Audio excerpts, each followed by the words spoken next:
Welcome, ladies and gentlemen, to another episode of 2d6 Emotional Damage, a Dungeons & Dragons campaign brought to you by Checkpoint XP.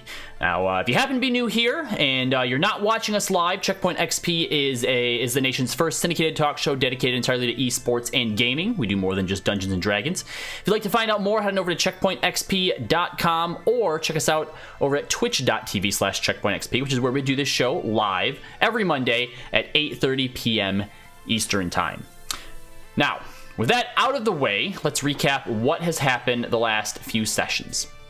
You guys have been back in the city now for quite a few weeks, kind of going about some of your own personal business and looking into the Cult of Creation. Specifically, you've been honing in a bit more on the Golden Hoods and the cult that seems to spread its influence and take control of people in power to be able to help the other cults also achieve their own agendas. You guys had last went down to the Shallows to pursue a lead that you had hoped would lead to someone that had something to do with the Golden Hood cult, and you managed to find him. Claiming to be one of the founders of the Cult of Creation, you got what little information out of him you could, then dropped him off at the Adrian Guild. You then got another letter the next morning saying that there was a new meeting that would be taking place once the Flounder Pounder closed. You guys went about and sort of did some of your own stuff. You got a few new leads from Elena, Guy's old mentor. Prami had went to try and research something, but unfortunately wasn't able to find much luck. And then Levix, having an interesting encounter with a raven outside of his bedroom window, had went to the Temple of the Raven Queen to learn what he could about her, which at the time wasn't a whole lot, but seems to have something that he's focusing on now. So that is where we'll go ahead and pick up. As you guys were leaving the Bastion of the Raven Queen, it is later in the evening at this point. So everybody else converging back on the headquarters. You're all back at your abandoned building, which is sort of slowly a work in progress, turning into something more. You have the night about you. What would you like to do? How much time do we have until the meeting, you said? The note said to come to the Flounder Pounder after closing. Did we have a long rest? Yes, you guys would have went to sleep, woke up, saw the letter, so everybody should be back at full health now. Yeah. Doesn't the Flounder Pounder only close like 3 in the morning? About around that time. Oh shit, okay. So we got things to do.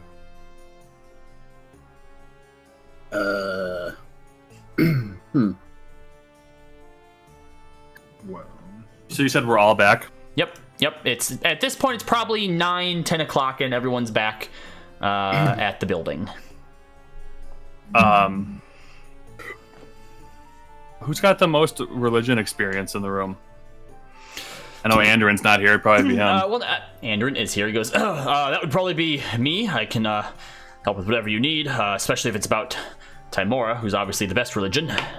Not that I have any bias or anything like that. I was just wondering. I've studied quite a bit of religion. I might be more of a help. You don't even believe in anything, though. Well, yeah, you have to know about it to not believe in it. I don't know if that makes any sense.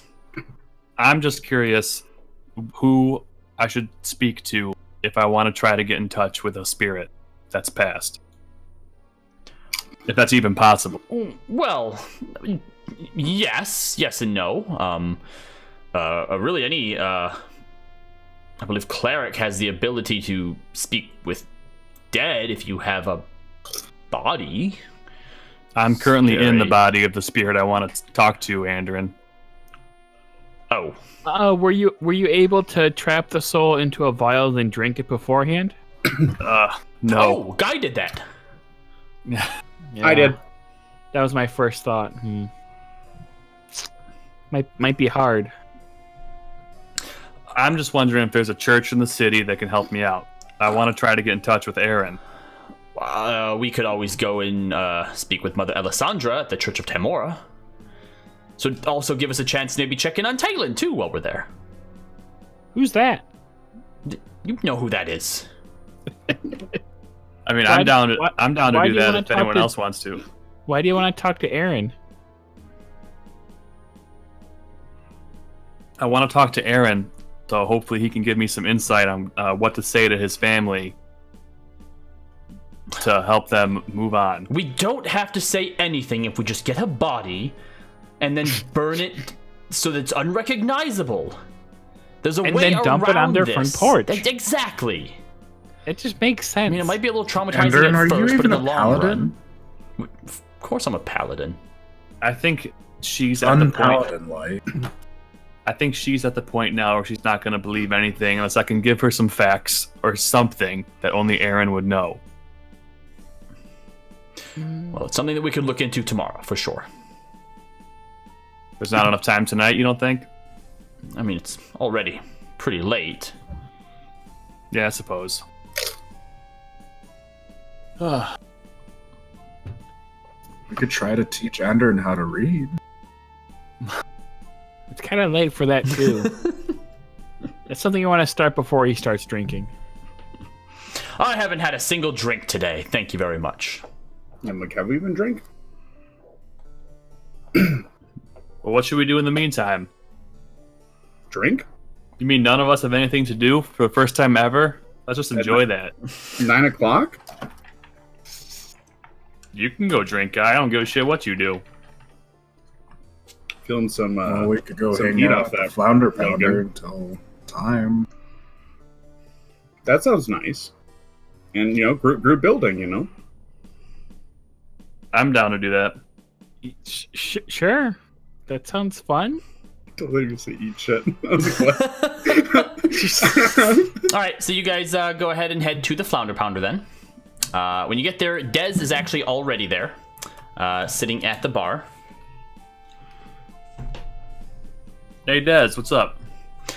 Oh, I was wondering when the lot of you were going to show up.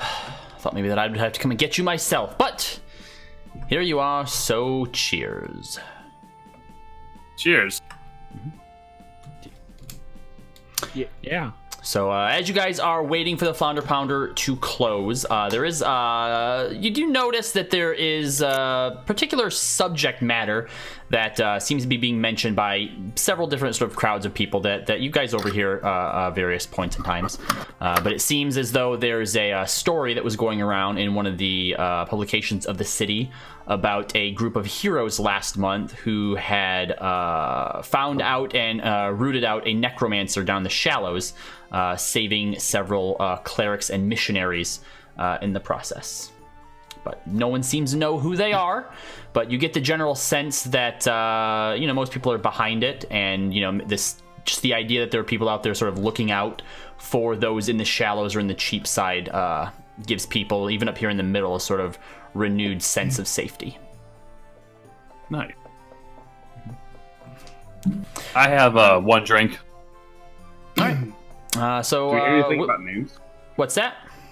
Do we hear anything about names being thrown around? Nope. In Just fact, general? if any of you wanted to go and inquire with any of the groups, they actually produced the story. Eventually asking around when someone has the story with them, and you read it, and it's titled Unsung Heroes, and you read through it. No names or identities in any way are mentioned whatsoever, just that a group of heroes took it upon themselves to do what the city guard could not or would not, and just overall has a very uplifting feel to it.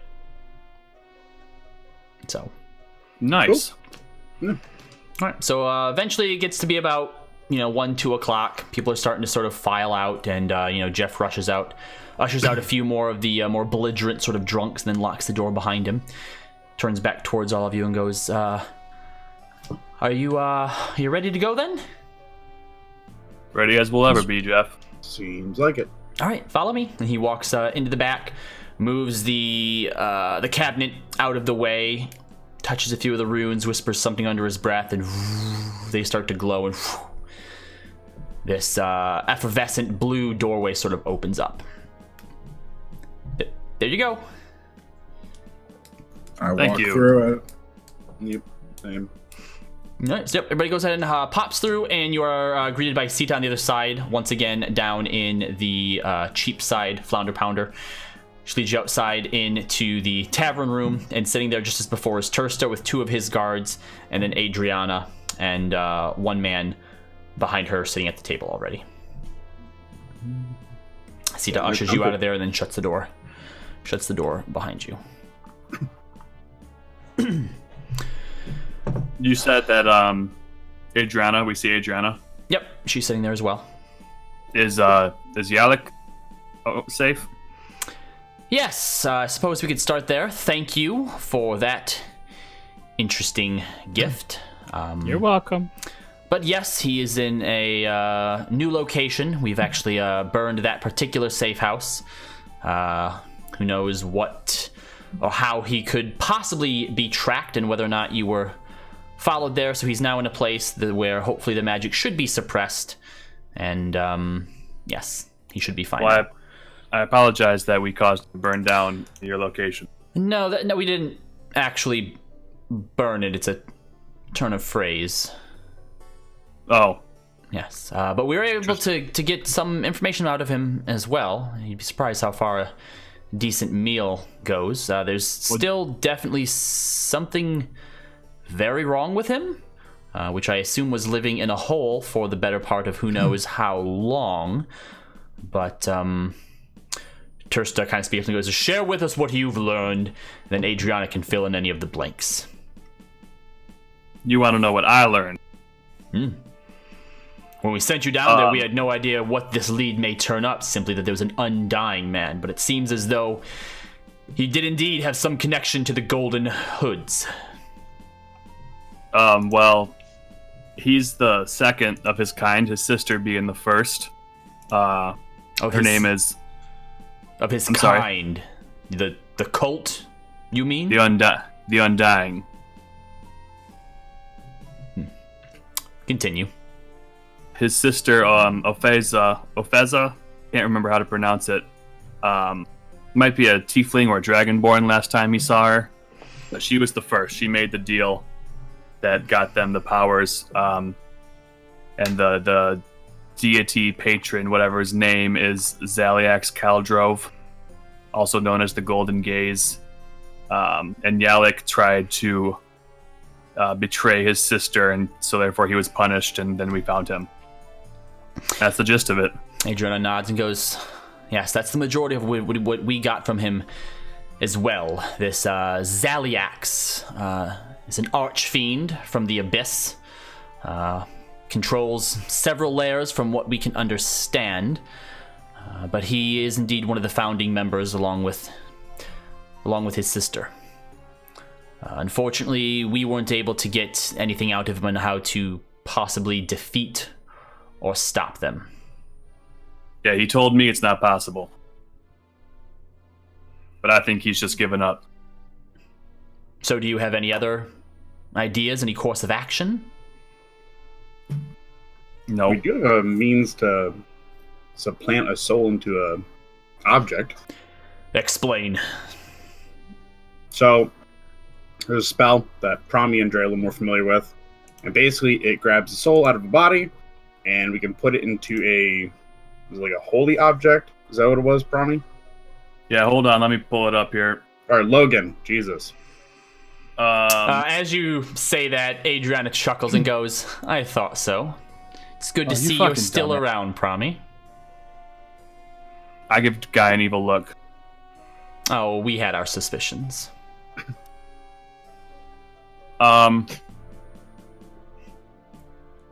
Yeah, what guy said?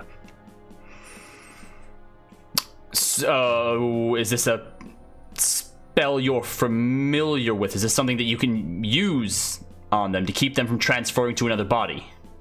I mean, we've never actually used it. I flipped through my journal and I'm like, here it is. So we need a bunch of components that I don't even know how to begin to make sure they're the right ones. But essentially, we do a bunch of rune carving into the subject's own skin. And then we need a blessed container fuck a bottle of blood, all sorts of crazy stuff. It sounds like necromancy, blood magic. I mean, when you're dealing with souls and extracting them, it's probably a safe bet. We got it from the Blue Hooded Necromancers, though, right? This spell? We got it from his journal. Yeah. Yeah. So there could be a chance it works on the Gold Hood. It's just we've never had to test it. If you have the components necessary for this spell, can you cast it? I mean, I believe that I could do it with enough time and no distractions, but I don't know. How much time do you need? 30 minutes. 30, 40 minutes. Total per cast? Yes. So I'd need an hour to get both your mother and your brother if he's already been subject to the ritual. And maybe an hour and a half if you get there too late. Yeah. The thing that gets me is that the blessed container that I need, the victim must possess an item that connects them to a higher power, and then that item must be bound to the container. Adriana speaks up. Well, if they all worship this golden gaze, this Zaliax, then surely they must have some sort of symbol of his, perhaps, the same way that clerics or paladins have their own holy symbols, or wizards their arcane focuses. That does make sense. Would their hoods work? I don't know if their hoods would work. We could ask Yalik if there's specific symbols that they use to recognize one another or to worship.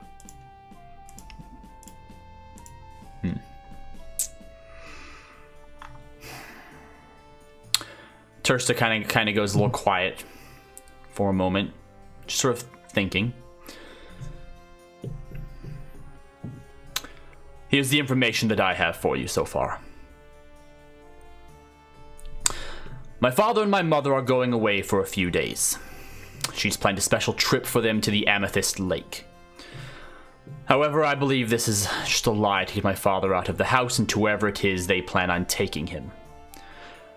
My brother has been seen frequenting a now defunct temple of the Raven Queen up in the Cloud District. This is also crossed with activity that certain suspected followers of the Golden Hoods is high in that area surrounding the temple. I believe that she plans to take him there, and that's where where my father dies and they get another puppet for their schemes. Okay. I want you to wait till then and attack when my father is in that temple. He has to understand what's going on and what's happening. Now, I know this is risky, that you'll either save him and expose the body snatchers for what they are, earn his trust as well, or you'll be too late and have to avenge him as well. Do you have a time frame? When are your parents leaving on vacation, so to speak? 2 days is all that I know. Okay. So do we have to basically camp out this cathedral? Well, I feel like it's a safe bet that this is going to happen at night, so we could go at the end of the second day. But we can't just sit around the Cloud District. It's watching some abandoned temple and not go unnoticed. Adriana goes, we'll be able to get you into the Cloud District. The temple that he's speaking of isn't directly in it. It is off on the outskirts near the edge of the mountain. One of the reasons that the temple is disused. Either way, no matter how this ends up playing out, so long as you are victorious, in the end we pin this on the Olarium. We use the news of their betrayal of the Blood Crowns to weaken Herix's hold on the Cloud District and severely hinder the power and influence that the Olarium have in the city as a whole.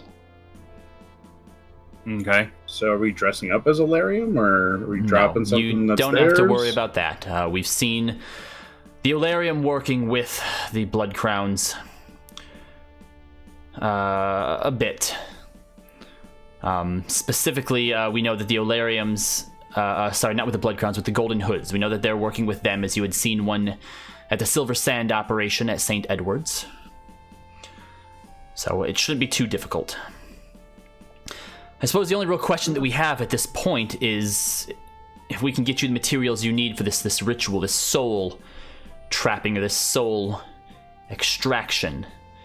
If it takes 30 minutes to cast, how do you plan on subduing them? We're open to suggestions, I think.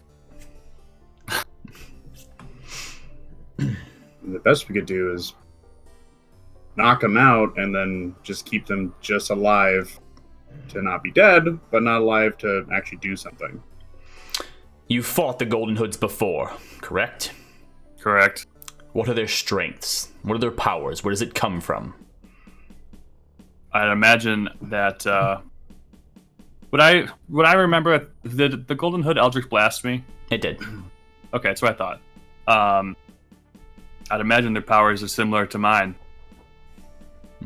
So magic, then. Yes. And what do you need to cast your spells? A lot of my spells are voice and just specific hand motions. So how do you stop something from casting spells? You gag them and tie them. Or remove what they need to cast those spells? That works I too. mean, yeah, but I don't think our paladin here is really big into disfigurement. We can talk about the way that we get this done on our own. We have 2 days to do it. Perhaps we can come up with something else.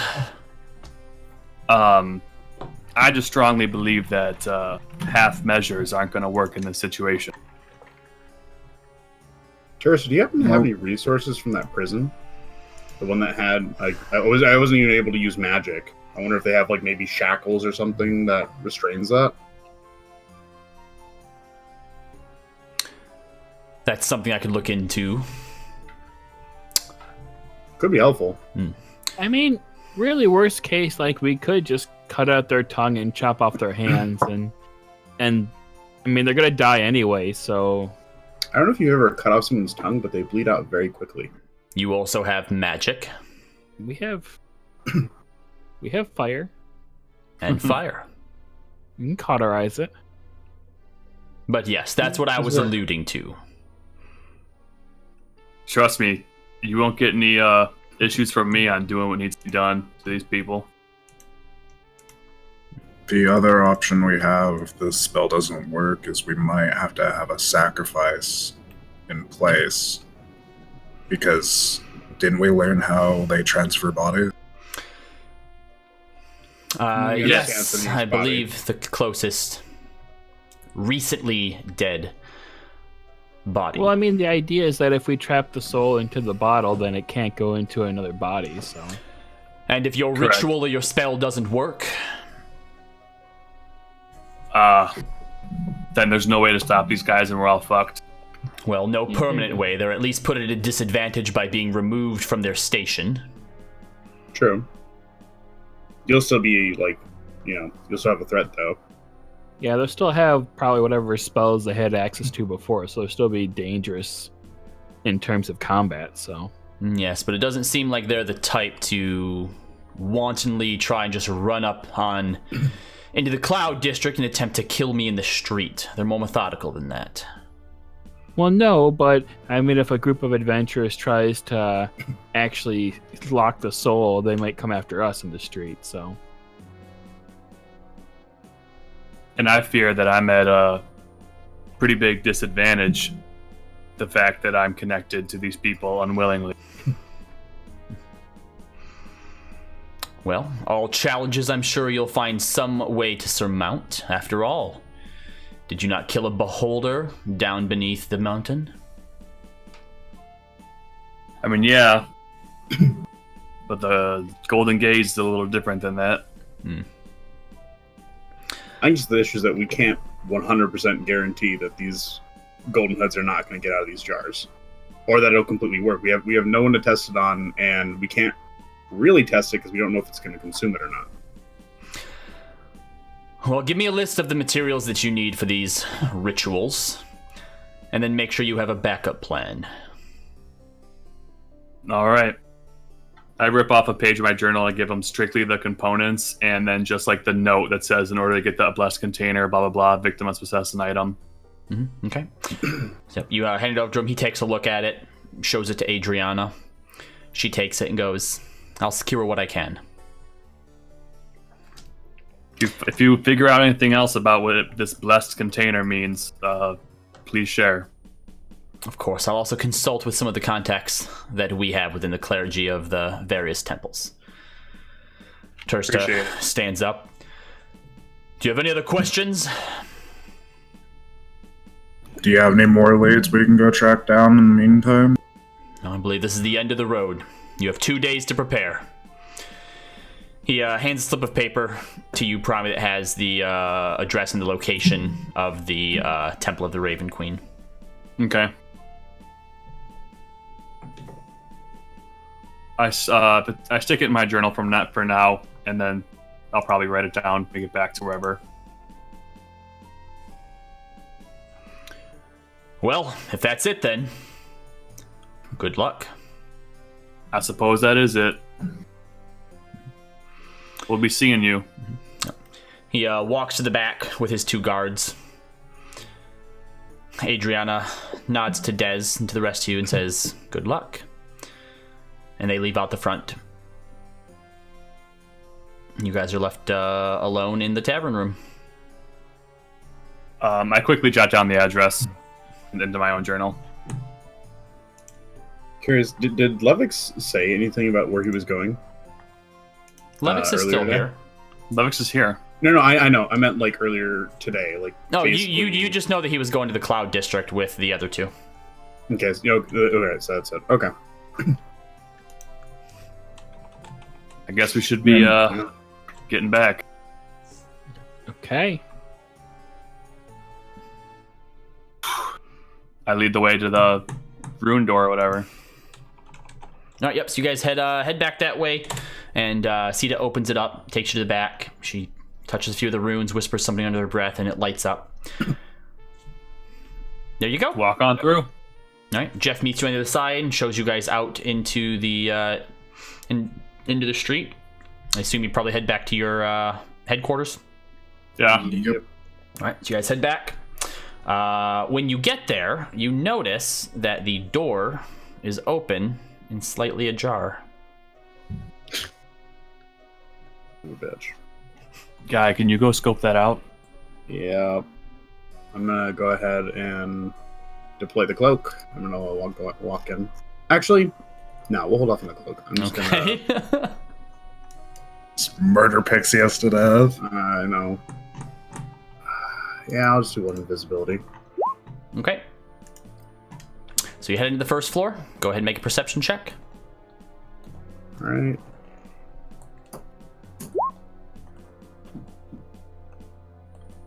You don't notice anything amiss. Do I hear any noises or anything? Nope. Okay. I'm gonna go check downstairs. All right. Head downstairs. Make a perception check.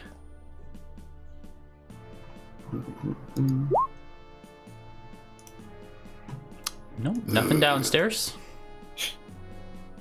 Yikes. Okay. I'm gonna go upstairs then. Okay. Perception check. All right. Off in the corner, you see curled up is Triv and an orange cat. Both asleep. God damn, unlock the door. Are you kidding me? You know, we got all this stuff going on, but you know, hey, let's just open doors and leave them open. That's fine. Great. Cool. Whatever. Go back to the main door. Okay. And I'm just going to drop it as I'm getting to the doormat. Mm-hmm. All right. It looks like it's just Triv and the cat. And they left the door open. Yeah, that unfortunately tends to be a thing that people are doing nowadays. All right. Whatever. Goddamn animals. One of them, yeah. Literally, yeah. All right. As soon as everyone gets in, I'm locking the door. Okay. All right, so I assume everyone's gonna go to bed at this point. It's 3:30 a.m. Yeah. I sleep on the main floor. Okay. Yeah, I'm be upstairs as well. All right, so everyone goes ahead and goes to bed. By this point, you would have literally everything back, full hit points, all hit dice, spell slots, all that kind of good stuff. So you guys have 2 days now before the event is supposed to go down. We can just fast forward to that day unless there's some things in the 2 days prior that you'd like to try and accomplish. Kind of would want to walk around the church, I guess. Yeah, that's fine too. If you guys wanted to go and scout it out. I want to at some point, go to Temple of Timora. Okay. I need to go to a potion shop. Yeah, I was say, how much are just regular health potions? You have to go and find a place because they're not just common everyday stuff. I didn't somebody buy a bunch of them last time and give one to everybody? It was Andorin. Yeah. Yes. Yeah. He gave one to everyone. At least that was his plan too. Bad, yeah. Let me see what he has written down. Like if he had actually handed them out yet or not. I don't think he did. He handed me one because I have. Okay, two yeah, that's what I was wondering. doing it. Is if he was waiting till he got back to you guys to be like, here's one for you. Yeah, because it says he still has 6 on him. So He gave one to me though. all right, so everyone just make sure that if you haven't already, go ahead and put 1 potion each. I mean, if you still want to go and buy potions, Guy, you can. How much are they, though, roughly? 50 gold apiece. I'll buy 2 more. So he said you said he already gave one to you, Drea, and he had And given he gave one to me. to Levix, because I think he bought 6. Oh, and how much are greater healing? 150. 150? Yep. No, I'll just do So the if we 2. give 1 to Promi and 1 to Guy, that would put his total there down to, I think he would have 2 left if he bought 6 total. Yep. Yeah. Okay. And we'll just double check with him when he gets back. That's what he was planning to do with it. But okay. So yeah, 100 gold then, Guy, and you have 2 potions on you. Yeah. All right. So Promi, you head to the Church of Timor. Did anybody want to go with him? Nope. Good. Oh, okay. I assume Andrin probably goes with you. Probably, if I say You, yep, are able to meet with Mother Elatanya. Has she hasn't seen you in this body yet, has she? I don't think so. Okay, so Andrin brings you up and introduces you, but kind of leaves it up to you how you like exactly what you want to say or Yeah. tell her. Mother Alatanya, is there somewhere that we could talk in private? Of course, and she takes the 2 of you into one of the back rooms. So I'll just cut straight to the point. It's me, Brahmi. I've come back in person's body. She has a very uncomfortable look about her. Listen. Welcome back, Promi. It's good to see that you are well.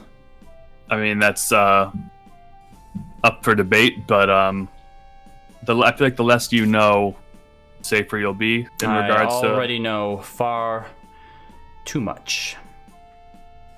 I look over at Andorin. I understand.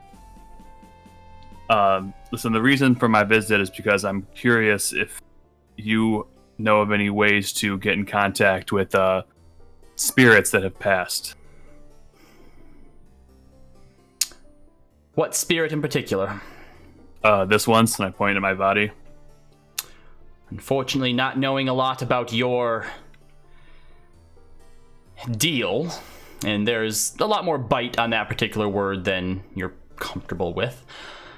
I have no idea exactly what state that particular soul is in. Whether it's truly dead, whether it's trapped inside of you, whether someone else or something else owns it now. There are ways to speak with those who have passed beyond, certainly. But I unfortunately don't think that I can help you. You don't think you can help me because you think that this situation is beyond your expertise, or you don't even know where to begin? Both, and I'd also rather not entangle myself in the troubled web that you've weaved. Well, who can help me? Because this man here has a family, 2 kids and a wife, and I would like his advice on how to get them to accept the fact that he's not here, despite the fact that it looks like he's here. I've tried honesty. I've tried fake letters. I don't need this woman and these children thinking that their father and husband has lost his mind. Sounds like a terrible problem to have. You don't have anyone else you can recommend me to? Could try one of the other churches, I suppose. Which one would you suggest? Which one's going to be, I don't know, less judgy? Less judgmental of someone who made an infernal pact with something from beyond? I'm not sure that I could point you in the right direction. Despite what you may have been told, this was not my choice. No, but hanging around with those you supposedly love and having them also be affected by it, that is your choice. I've tried years of isolation already. And what about exercising it? You want to try to exercise me? I'm open to that idea. You've never thought to try and seek out some other higher power? No, because I didn't think a higher power would let this happen to somebody. We all have our free will, Prami. The higher powers don't stop us from making bad decisions. That's on us. So is living with them. I didn't make a decision that led me here. And you also don't seem to be making a decision to get out from underneath it either. I'm trying to make sure this doesn't happen to anyone else before I move on. Sorry that I can't help you with your problems. Whatever. Let's go, Andrin. Okay. Thank you, Mother Elatanya, for your time. Thanks for nothing, Elatanya. That was very awkward. Prami!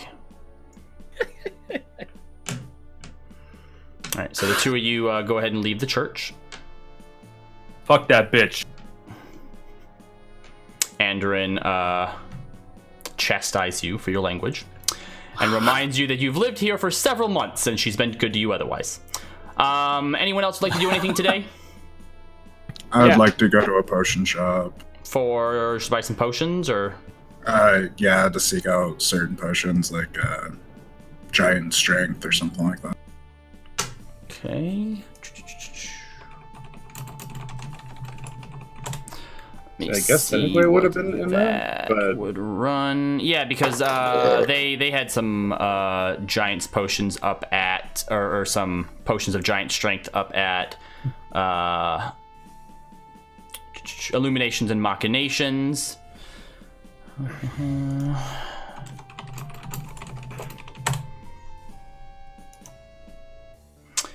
So let's see, if you wanted Hill Giants, that would cost you 250 gold a pop. If you wanted Frost, Stone, or Fire Giant, that would be 600. And Cloud or Storm would be more than you can afford. Okay, it's still a little bit more than I can afford. Yeah. Then I'll just buy 2 healing potions. All right, that is 100 gold then. Okay.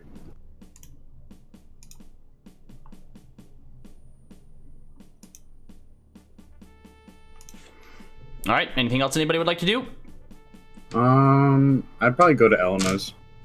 Okay. I don't want to waste a whole day doing fucking nothing. I'd like to try another church, please, for $100. All right, we'll get back to that. So, Guy, you go to Elena's. Did you want to take anybody with you? Nah, I'm gonna go with myself in this one. Okay. Nice. All right. So, yep, you get there, and she lets you in, takes you into the study or the sort of tea room, and sits you down. Have you given some thought to what we had talked about last time? Yeah, definitely have. I don't really like the idea of it, but I need the power. All right. So whatever we have to do.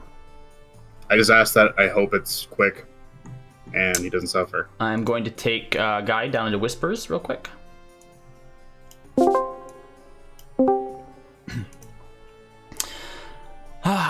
Well, obviously having him here and being able to actually do what I would like to is unfortunately too risky even for myself, but I do have another avenue we could explore. Come with me. And she leads you down into her laboratory. And she goes over to the desk and opens the drawer and takes out a small lockbox. It has sort of a redwood finish to it, and there's silver runes carved on it, and it's inlaid with a few gems. And she opens up and she takes out of it a small dagger that she hands to you. The blade is about 3 inches long, and it has a curve to it. It looks like it's made out of glass almost. Has like sort of a blue sheen to it. Runes carved into both the dagger and the hilt, and some sapphires inlaid into it. And she hands it to you and goes, if what I believe to be true about your father, and he has the soul within him, if you use this to take his life, it should also transfer the power of that soul into the dagger. If you then bring that back to me, we'll be able to infuse that power into you. I was kind of hoping maybe something more discreet, so it didn't look like a blatant murder. Is there anything for that?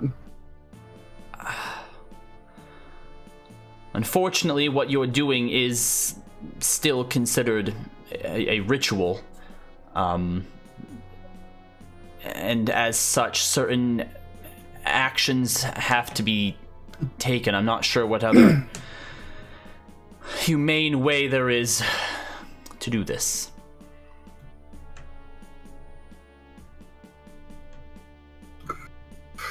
Okay. So,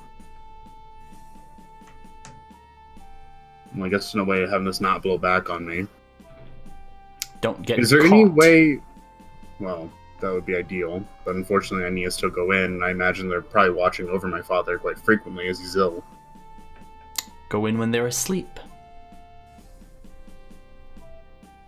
Would I like, Riley? Would I know if my father and mother sleep in the same room? They do.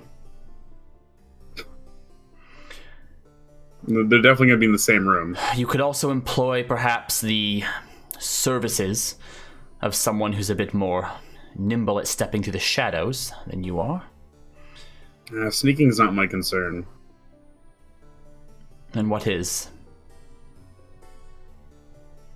I was just hoping that this was, he would just pass and I could make it look natural or something. I didn't think it was actually going to involve me having to stab him.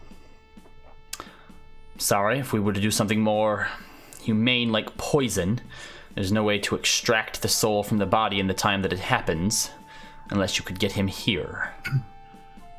Which would probably be even more difficult.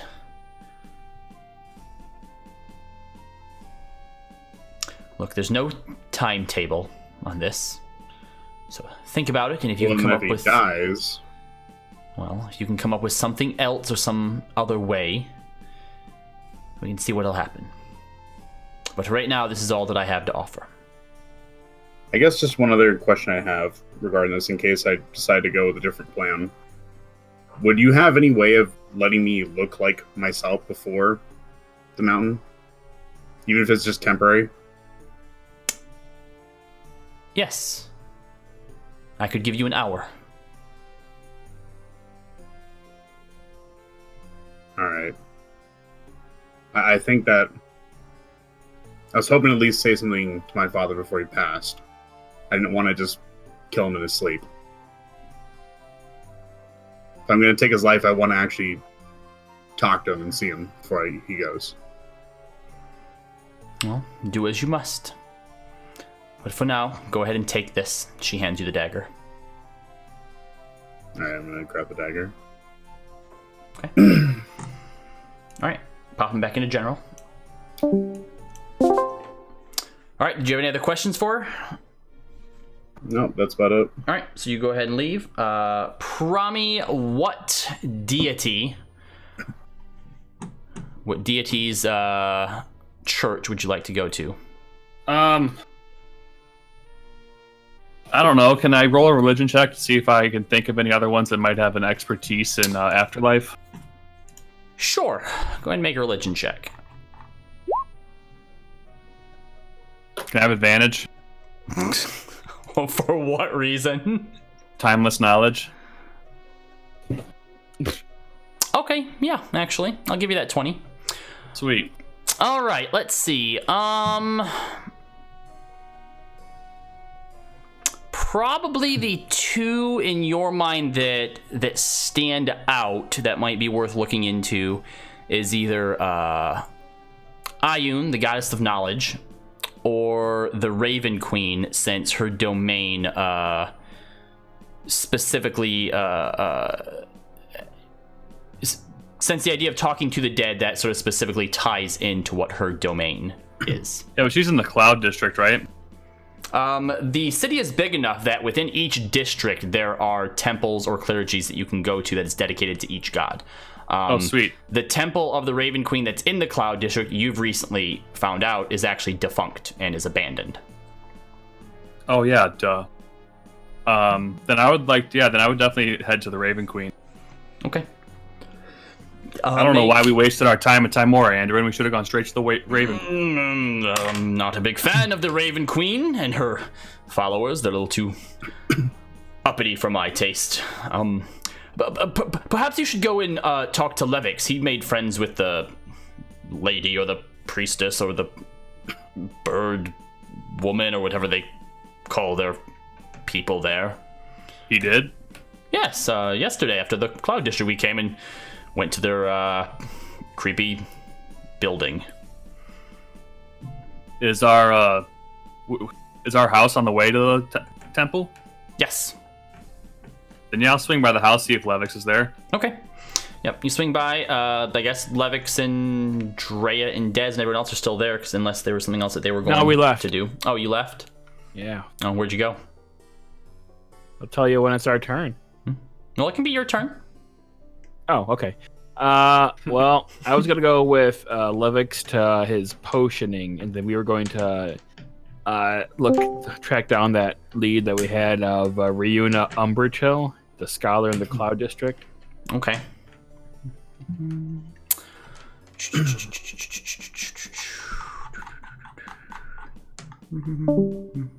All of a sudden I become popular. Let me see here. Also, is your eye okay, Robbie? Yes, my eye's fine. What's wrong with it? Just a little bit of allergies. Stop rubbing poop in your eye. Poop. All right, so you don't know anything about Ryuna, just that she is someone who lives in the Cloud District and specializes in appraising magic items, and has history and fascination with the relics of Trell. So currently, all you have is a name. How would you like to go? Go to the Cloud District. Okay, so you go to the Cloud District, and I assume you went to Illuminations and Machinations to buy Levix's potions. Or we'll just say that he had bought them the other day when you were there, so that way it doesn't seem weird and awkward that you guys are coming back for more potions. Okay. So you guys are in the Cloud District. What would you like to do? Well, we should ask around for if anyone knows of Umbertil. Right? Should Ravix? we ask a guard, or should we go to a shop or something like that? I mean, I think we should just like ask around. Ask like I don't know if we. Yeah, let's ask a guard. They might know. Go ahead and make an investigation check. Okay. So you ask around to a few guards, and the first few aren't really sure. It's not a name that means anything to them. Most of them are actually, from the middle and don't come up around here and socialize all that much outside of just their guard duty and whatnot.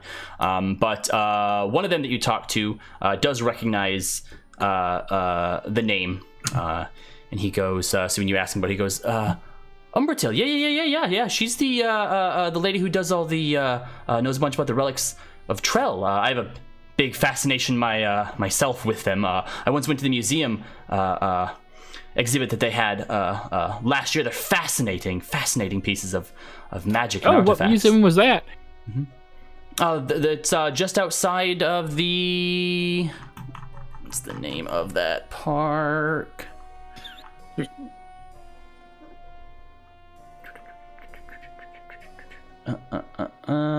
It's just outside of Hazel Sky Meadows. It's right next to the library there. Hazel Sky Meadows? Yes, the Hazel Sky Museum.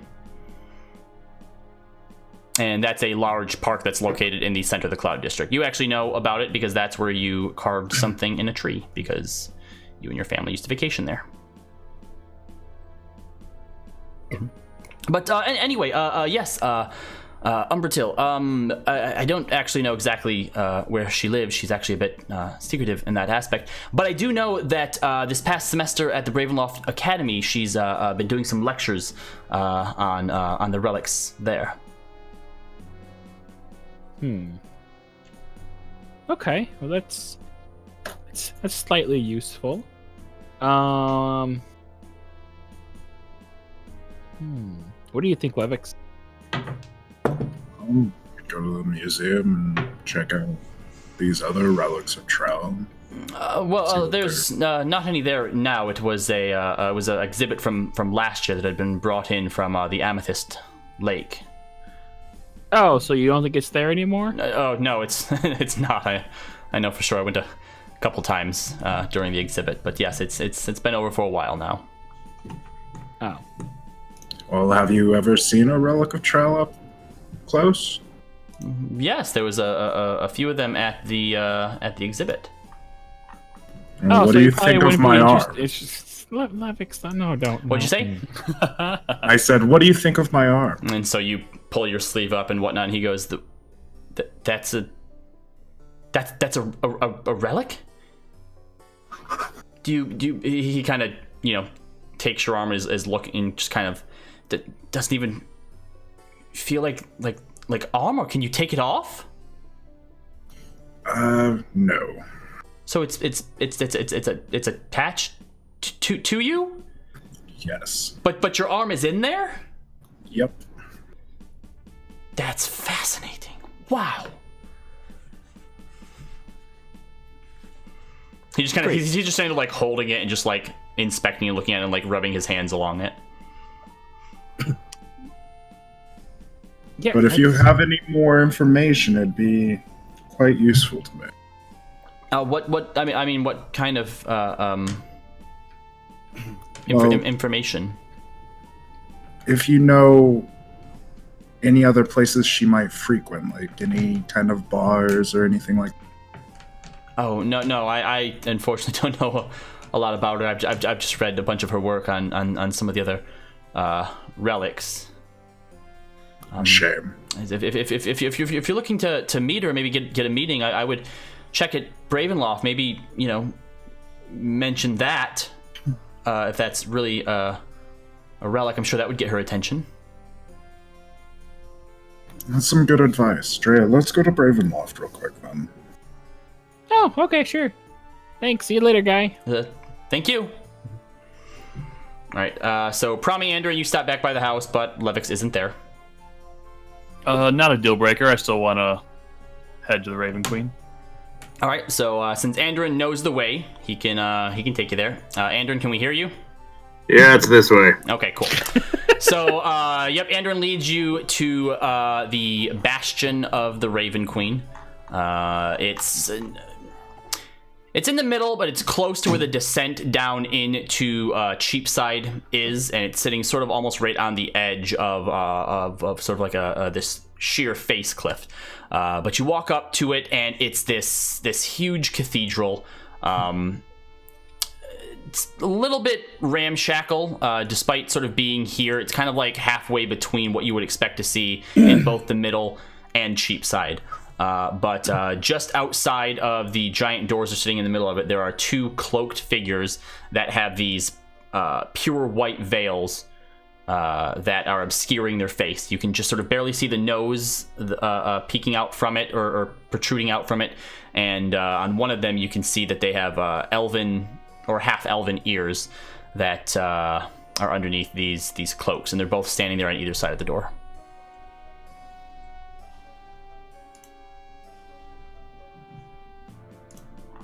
As what?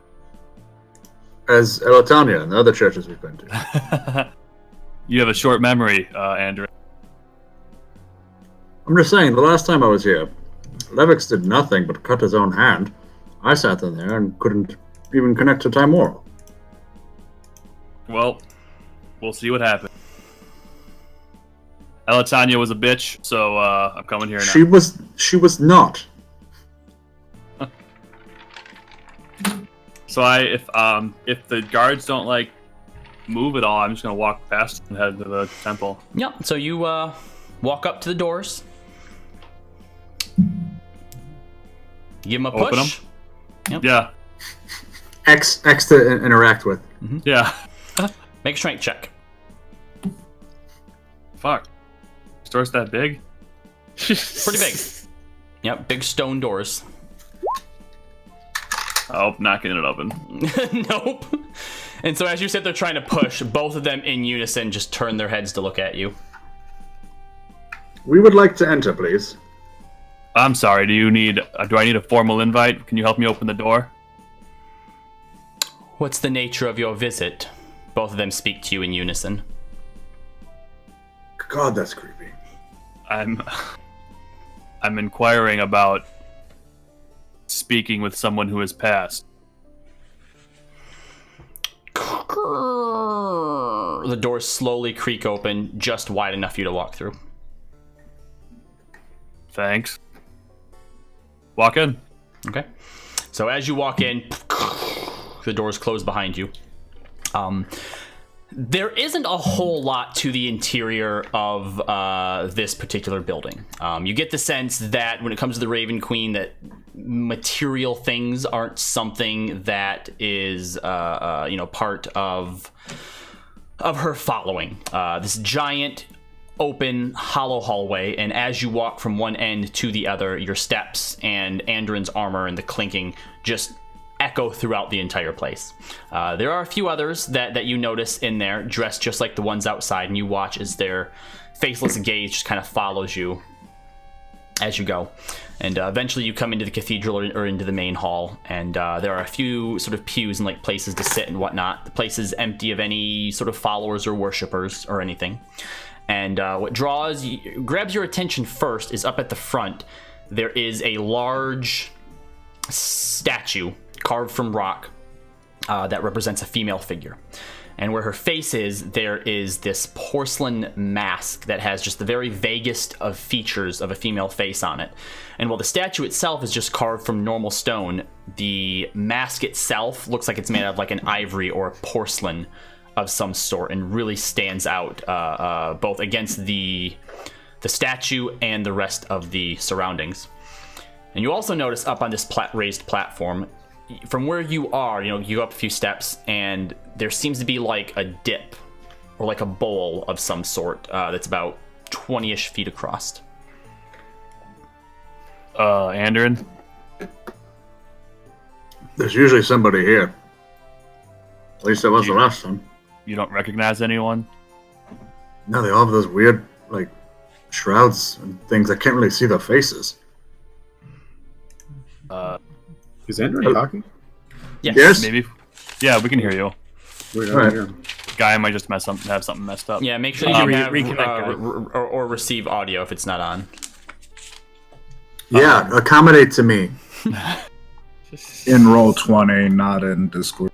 Oh, he can't hear me anyway, so I don't know why I'm... Weird to have it. Maybe if we approach what the altar is it called?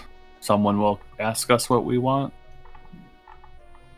I mean, maybe. So I slowly start walking towards that bowl and the statue. Okay. So as you ascend the steps and get up to be able to see down into sort of this recess that's up here on the altar, down in this, it's not a pit in the sense that it just drops straight down, but basically it's like a sort of bowl structure, and at the bottom of this, there are what looks like 3 stone coffins all set next to each other. And then further up in front of those, there's a small pedestal with a bowl on top of that, and what looks like 2 ceremonial daggers sitting on either side of it. Someone could just walk in here and grab one of these knives. It's not safe. Can I do a perception check to see if I see anyone Yeah. like the?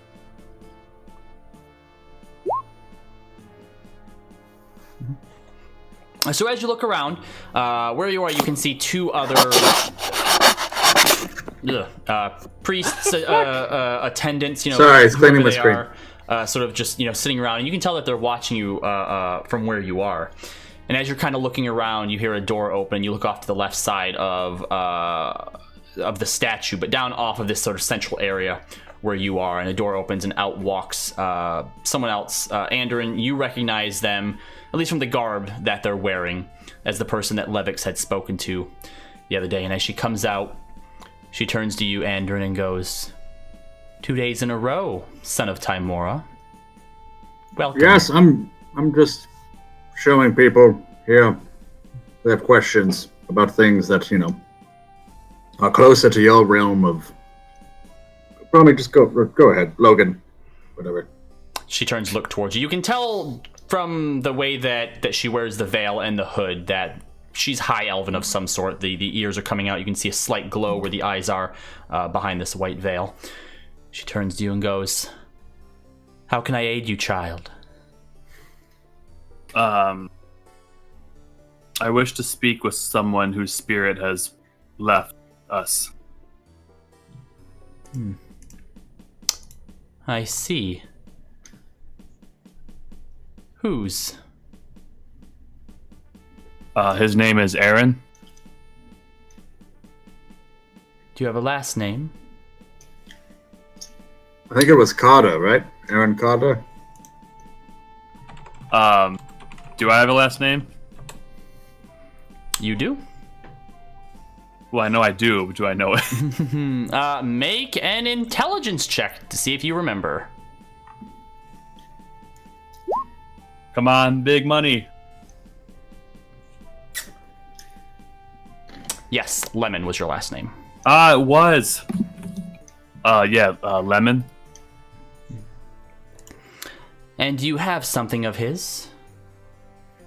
I do have something of his.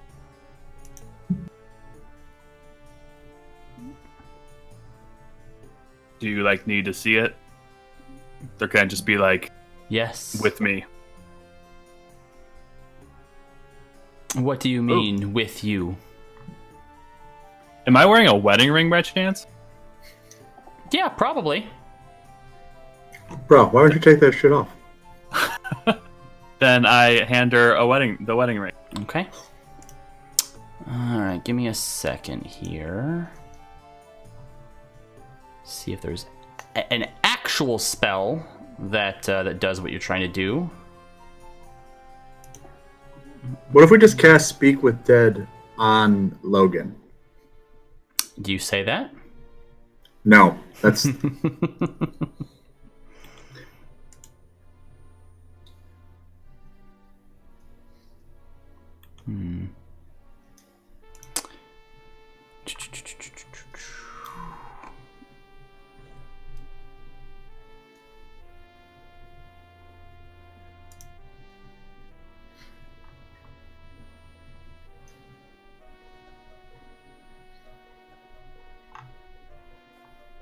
Okay. So she takes your hand and takes you over to one of the benches and sits you down and sits down along with you. Tell me about this man, Aaron Lemon. He was a carpenter, made furniture. He has a wife and 2 kids that he left behind. And I'm specifically looking for a personal message that I can give to his wife for him. I see.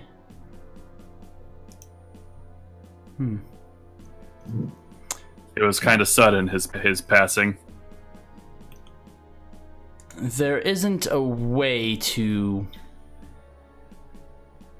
speak directly with him without the body. But we can ask something of him, if that will help. Okay. Will we get an answer? Perhaps. What if you did have the body? Is the ritual still the same? No, that is a different spell. Is there any way that you'd be willing to just try that one? Even with the veil over her head, the way that she kind of cocks her head back, you can tell she's kind of giving you a bit of like a sideways glance. I'm not following.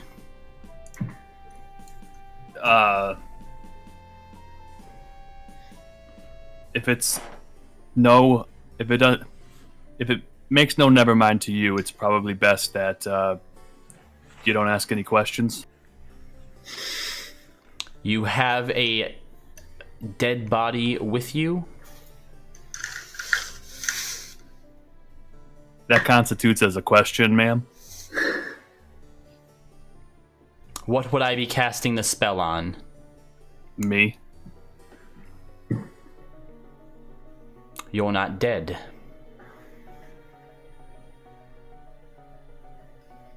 That's subjective in this situation. Can I just like slip her 5 gold? Yeah, sure. You take 5 gold out and go to hand it to her, and she just pushes it back towards you.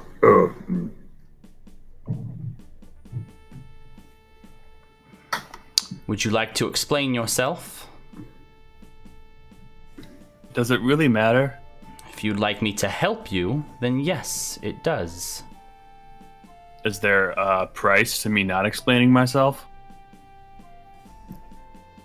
Not if you don't want help.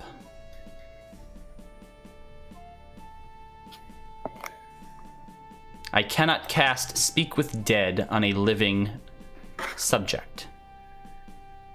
Well, how long does the body have to be dead for before it becomes useless? So long as something remains of it, it can be cast at any time. So it's more about the physical remains of the body and not necessarily like, I don't know, if something happened to crawl inside of the body. Dead Like it's... is dead. Well, yes, but you know as well as I do there are ways to dance around that and potentially bring things back from the dead. Then so they're I'm just not saying, dead anymore, are they? Son of Timora. Sure, but are you familiar at all with rumors of a certain cult with dragon hoods that's been running around?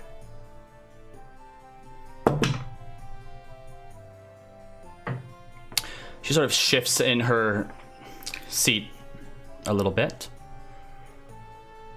There have been rumors of those who cheat life.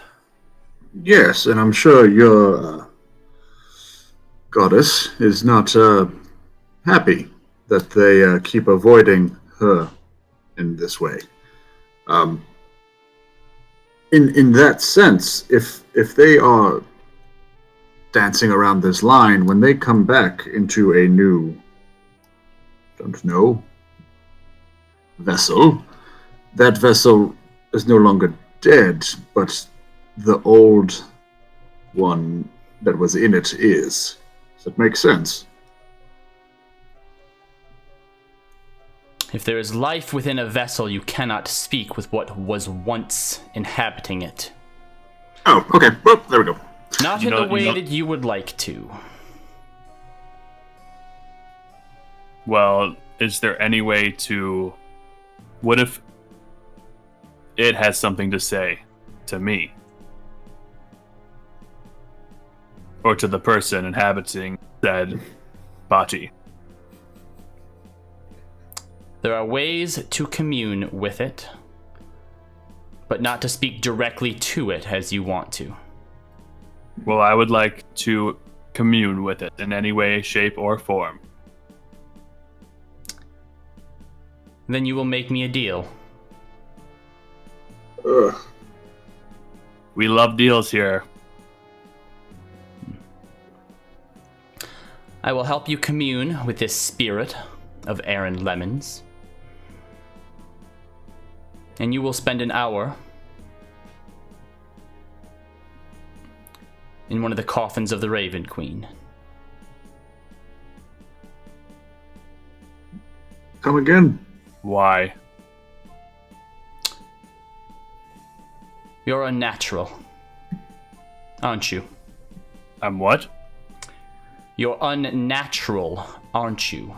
You possess the body of the one you wish to speak with. Well, that's making a lot of assumptions. Yeah, you jumped to that conclusion relatively quickly. Just based on what you said and what your friend here has said. So what if I am? Well, we're What crazy. What does me laying in a box have to do with anything? I'm not sure.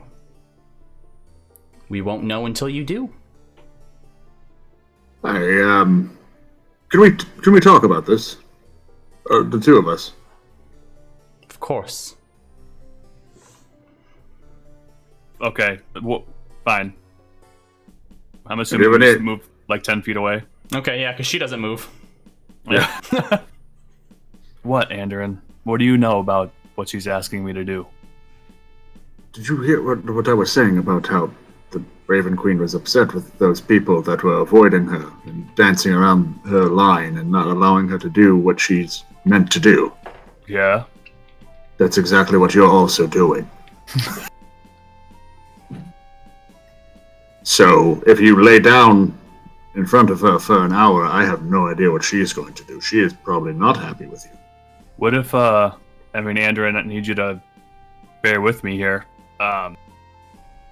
What if she takes me? And then that would be bad. I don't think so. Look, I get that you want this to be over, and I want to help you with that, but before that happens, there are things we still need to do. One of which is to make sure that nobody else has to go through this again. That all relates back to this gaze person. The golden gaze, right? Yes? Correct. Yes. Okay.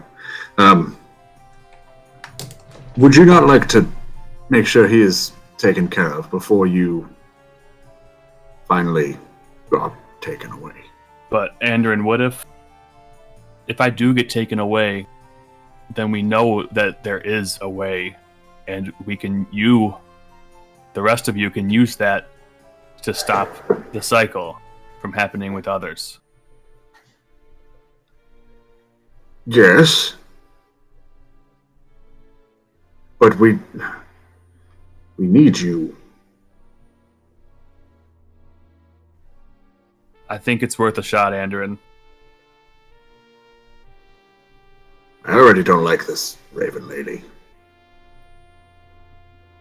Maybe she just wants to yell at me for a little bit. Let out her frustration, so to speak. also my territory. I'm not happy. That's what I do. I get down on Andoran's level, so we're face to face, and I say, Andoran, I think that this is worth trying. We don't know what's going to happen. We don't Nothing even. could- We don't even know what answers we're going to get, if any. That's true. I understand that, but I think that if something happens to me and I don't come back, that's enlightening for the rest of you. And I think that alone is worth. I'd be willing to do that for you guys. You say that like it's sacrificing, but yet you also sound a little excited. Andrew and I don't take leaving you lightly.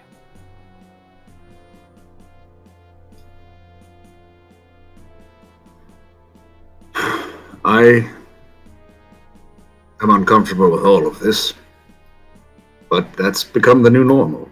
So we have to do what we have to do. I'm not going to stop you from doing what you want to, so do what you must. I kiss him on the forehead and I go back to the altar. All right. So as you approach the priestess of the Raven Queen, Guy, what were you doing next? I would have just tried to regroup with everybody else. Because Okay. I thought we were going to try and scope out that Raven Queen right. cathedral thing. Well, you head back to the headquarters, but currently there's nobody there. Levix and Drea. Well, Dez, Triv, and Senta are all still there. Drea and Levix, what are you guys doing? We were heading to Bravenloft, weren't we? Okay. Yes. Okay. Is there anything you would like to do in preparation of entering the Bravenloft Academy? I would like to cast Disguise Self to turn into Disguise Self to turn into I should have done this a while ago, but yeah. Turn into a I don't know why I lost one. 3. My human redhead persona that I had with when I was in Illuminations Machinations. Okay. All right. So you guys go ahead and enter into the Bravenloft Academy, into sort of the entrance area where there's a few desks set up and receptionists sort of behind that. You know, there are some people who are coming and going. So as you enter, because Drea, you already have. Are you in like uniform as well? Because before you've said like you disguise yourself as a student of the academy. Yeah, I'll be in Okay. academy attire. Yep. So as you and Levix enter, no one seems to immediately pay you any mind. Okay. I'll go to the main office. So you just walk up to one of the desks or one of the sort of reception areas here, and there's a bit of a line with you know some students and some other people coming and going. But after a few moments wait, you get to walk up, and there is a halfling, a little bit older, sitting to the side, has spectacles on his nose that he keeps sort of pushing up, balding a little bit on the top. And as you walk up, he looks up to you and go, "Yes, how can I help you today?" Hi, I was signed up for Ms. Umbrachill's class, and I don't know the room number. Do you know where her lecture is being held? Umbratrill, Professor Umbratrill. It doesn't look like she has any lectures today. I'm afraid. Looks like she's done for the week. She has her lectures at the start of the week there, miss. So. Oh shoot! I must have missed it. Yes, it seems you did. I guess I could just catch the next week's lecture. What day was that for? That's at the top of the top of the week there, the first of the week. Okay, what room was that in and what time, so I don't forget this time? Yeah, he goes ahead and writes it down for you and hands it to you. Thank you so much. You're very welcome. And does she have office hours? No, she's not a permanent professor here. She's just a guest lecturer for this semester, so she simply just comes in when she needs to be here. Was there, something else that you needed? Well, I kind of needed to talk to her about one of the relics of Trell. Oh, I see. That is her specialty. And I hold up my arm. Put that away! What are you doing? Why? Why do you put it away? Put it away. It's kind of urgent. So you're saying that thing on your arm is one of the relics? Keep it down, yes. Oh, that's fascinating. Well, I suppose I could write a message for her if need be. Is there any way for us just to contact her directly? Or? Well, please. I mean, no offense to either of you, but it's common practice not to simply give out the information of both students and professors here. Understandable, but I think she would like to see this. Well, I could arrange to have a message sent to her if that will suffice. I guess that'll have to do. Tell her Levix Noriaxis is looking for her. Mm-hmm. He starts jotting it down. Levix Noriaxis. Would like to inquire about the authenticity of a potential relic of Trell. Yes. Okay. And just for her sake of being able to properly vet whether or not this is real, because I do assure you people come out of the woodwork all the time with magic items claiming they are relics of Trell. There is no, unfortunately, official way to authenticate those. Where was it that you acquired this relic? In a dwarven mine under the city. Okay, and what is it called? The Arm of the True Bastion. Right, and where can she contact you? Or how should she contact you? Drea, do you have any idea? I guess she can just get a hold of us or someone in the New Fortuneers building down in the middle. Middle? Is that where we're at? Middle, in the middle. An adventurer, are you? That's fascinating. Very interesting. Very exciting. Right, I will see that Miss Umbratil gets this post haste. Thank you. What was Most your name? appreciated. My name is Sola. Sola? You said he was a halfling? Yep.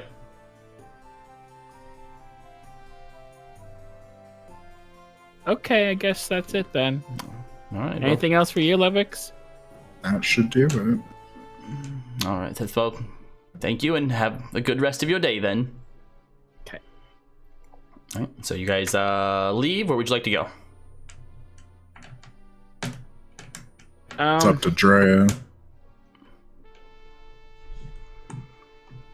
I'm gonna go make my way to the middle and see if I can track down Yace Valorwin.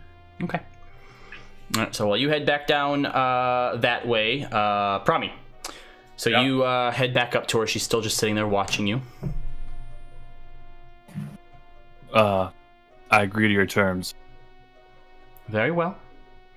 She stands up and starts to walk up to the sort of main area where the dip sort of goes down and walks down towards one of the coffins. Do you follow her? Yeah. Mm-hmm. She just sort of waves her hand over one of them, and you watch as the stone lid on it just could sort of moves off to the side. Looking inside, it is pristine. There's no dust, there's no dirt, it's perfectly clean down in there. And she just extends her arm down. I thought you were doing something for me first. And what's to stop you from leaving after that? I'm a man of my word. Going to be frank with you. Your kind, what you do, is against everything that Our Lady stands for.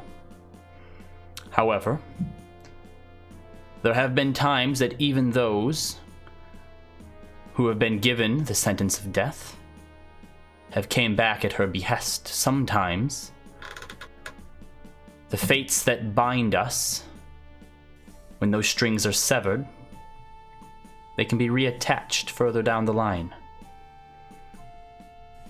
Sometimes destiny requires a life, a candle, to burn just a little bit longer. You may be one of those times, but that is not for me to decide. I don't believe that what you are is the same as what we fight against. Otherwise, unless you were just incredibly stupid, you wouldn't have came to this bastion of the Raven Queen.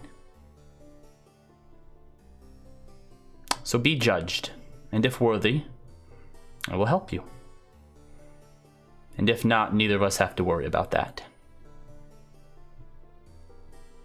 If not, what would you do with this body? I have no idea what's going to happen.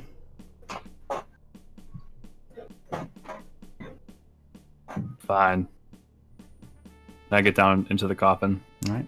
She waves her hand and you watch as the light slowly disappears, and when it comes to rest, you are in pitch blackness. I would like you to make a wisdom check. Should have read that book. Okay.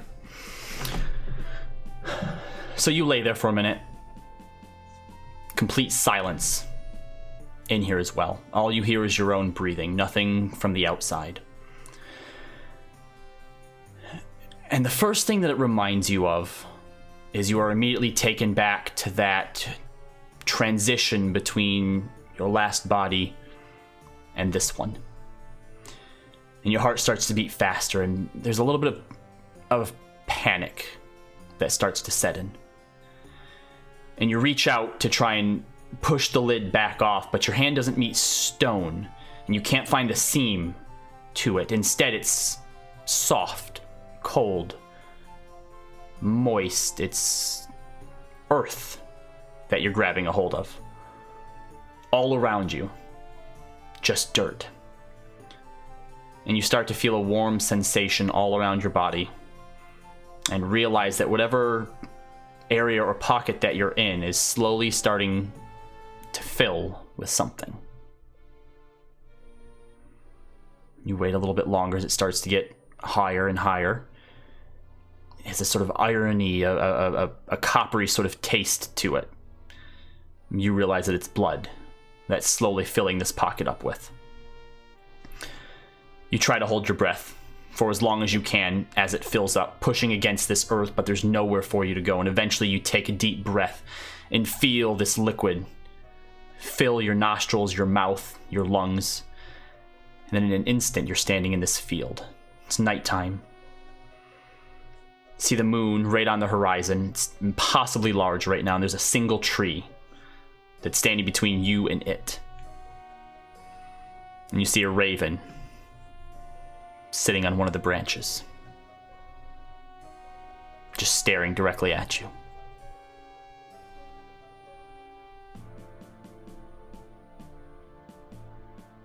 Hello? Ah! Caws out, it echoes across the field.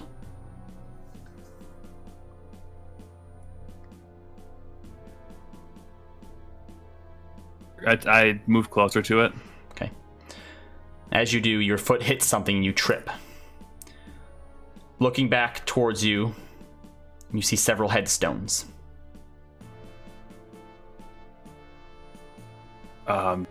Two large ones, and then 3 on either side. I investigate them. Right. You stand back up and walk back around to look at them, and on each of the headstones is a name you recognize. Your father, your mother, each of your siblings.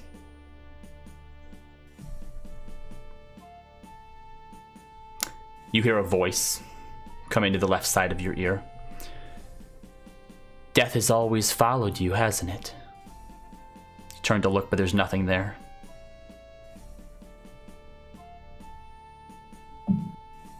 Not in a capacity that I would like. Death follows you, but still eludes you. Yes. You know why that is?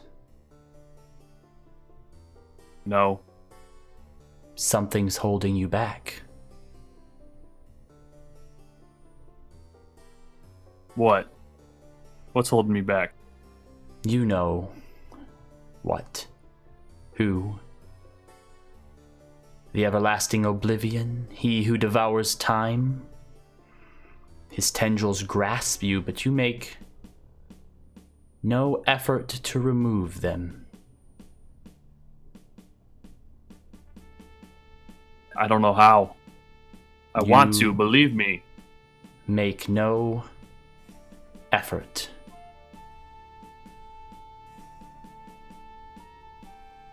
What would you do if you were free of him? Die, hopefully. If I'm being honest. There's silence.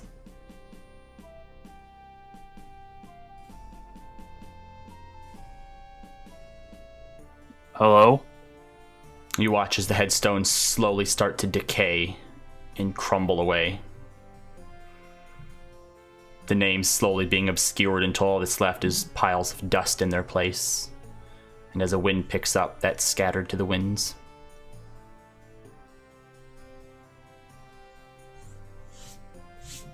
Are you gonna help me? Hello? You watch as the raven on the tree flies away towards the moon.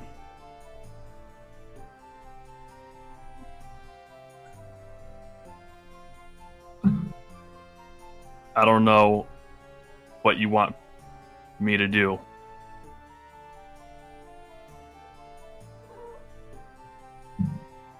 You hear a very, very faint whisper, like off in the distance somewhere.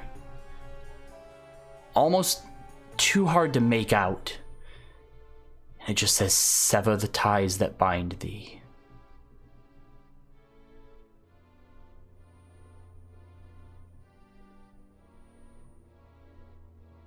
I lay back down. I lay on the ground. Close your eyes.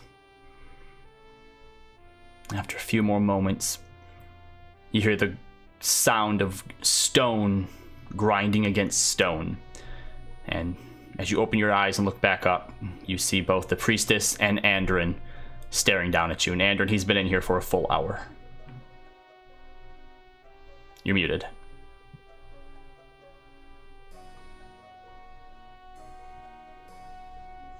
I was going to take you up for it. Would you say that again one more time? You're lucky. If there was anything wrong with him, I was going to hold you accountable for it. Calm down, Andrew, and I'm fine. Is he covered in blood? No. All right, well, we're good, right? Do you want to answer those questions now? Yeah, am I done? Has it been an hour? It has. Yes. Interesting. What did you guys experience anything? Yes, it was the longest hour ever. I just stood here. Come. And she pulls you up and leads you up towards where that sort of bowl with the 2 daggers are. She doesn't really talk much. There's nothing. I don't even know what to bring up. Give me your hand. She takes it and she slides the blade across it. What is your question that you would like to ask Aaron?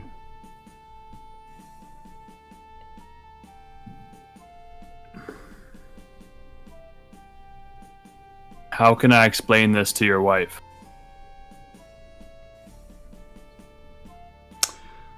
Normally, the questions that you ask, because they cannot directly respond to you, are more about the results of taking specific actions, simpler things. Yes or no's, good or bad. The more complex the question, the less likely you're going to get an answer that you like.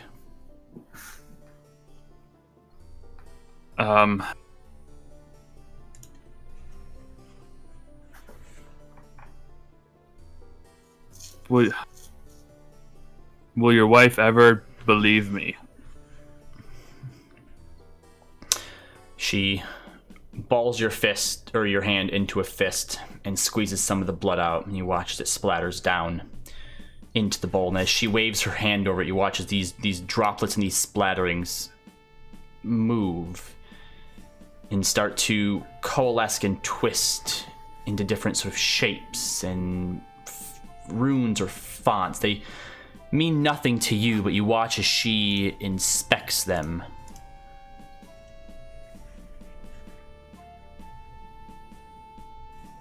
And she turns back to you and goes, the answer is woe.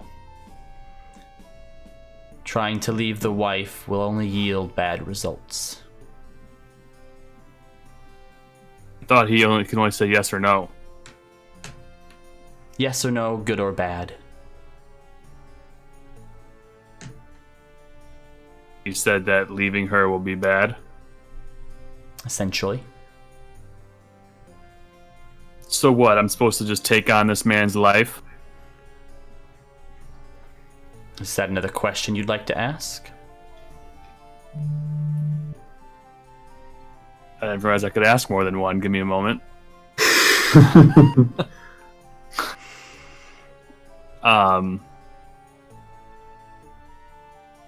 Well, if you can ask and figure out if it'll be positive or negative, perhaps ask him if he wants you to try and comfort his wife. Do you want me to try to be you?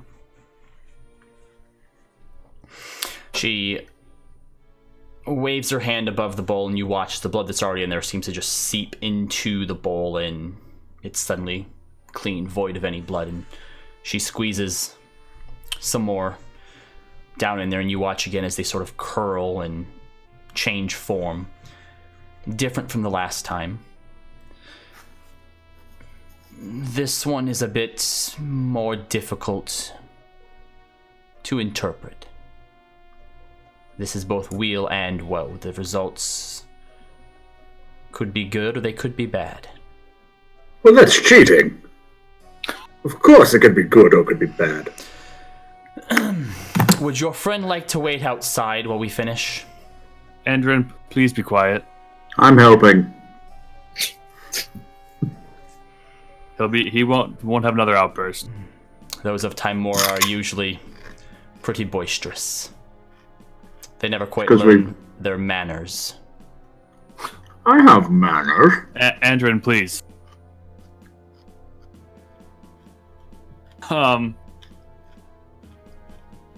No.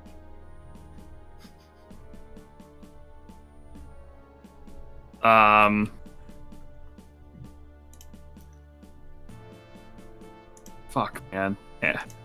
Andrew, do you have any suggestions on what I should ask? Oh, now I can talk. Yes, please. Well, what are we trying to figure out? We want to know how to deal with his wife, right? And what the best situation going forward is. Yes. It seems like it's just bad. I mean, maybe it has to be either some sort of answer that can be given that is good, or it's bad, or good or bad.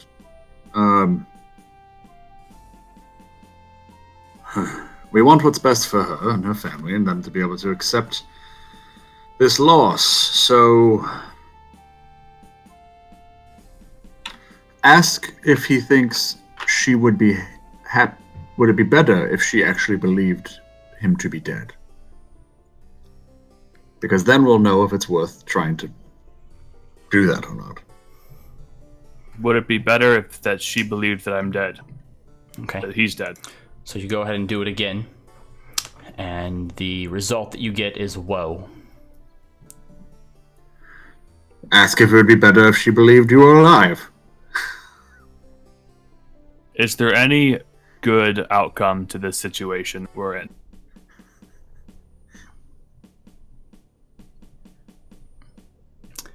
You do it again this time, and it's this as she does it. Normally, when the blood would start to curl and transform, instead it all just sort of pools to the bottom, and there's no change.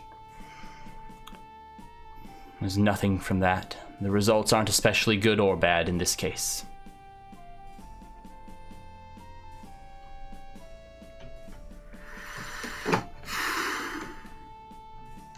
Would it be good if she thought you were alive? You get wheel from that, which is the good result. Should I tell her in some way, shape, or form that you don't love her anymore? Woe is the result you get for that one. Well, I'm sorry, Logan. It looks like you'll have to be Aaron now, too. Is there any way for me to make her hate you? At this point, when you go to ask that question, the priestess starts to wrap a gauze, a bandage around your hand.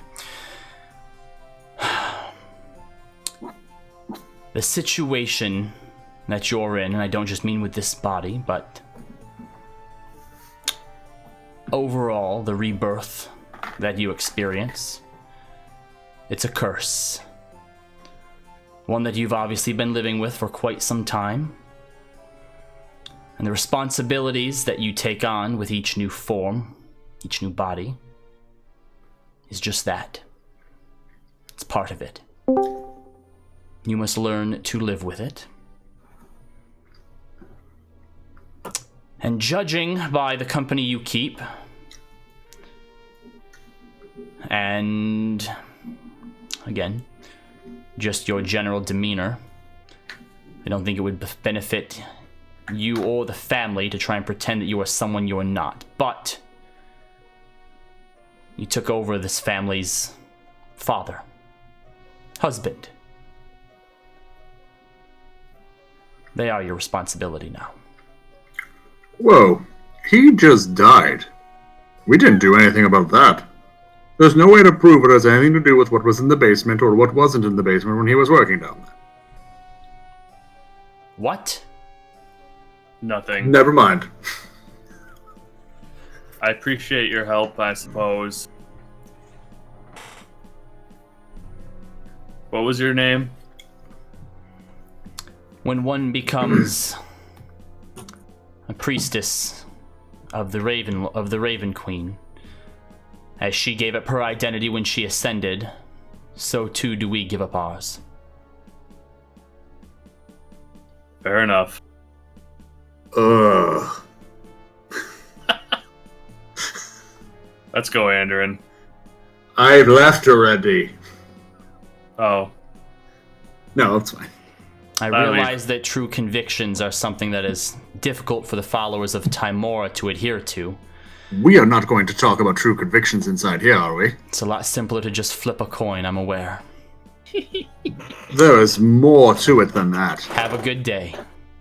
And she leaves.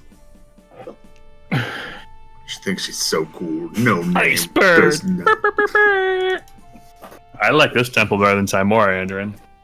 This temple is so dark, and it's just empty and void of anything. It's cold. So you guys leave. Do you head back to the headquarters? Yeah, I say so. All right. So when you guys get there, guys there with Dez, Triv, and no sign of the orange cat. What a all day. been? I don't think that's any of your business. Are we still doing that? We were just walking under churches. Oh, okay. Did you check out the Raven Queen one? No. Oh, What? we should probably do that at some point. Yes, that is the next thing we need to be taking care of, so we can figure out what we're going to do, if anything, because apparently any plan we try and have has to be around Turks or whatever his name is. Trista?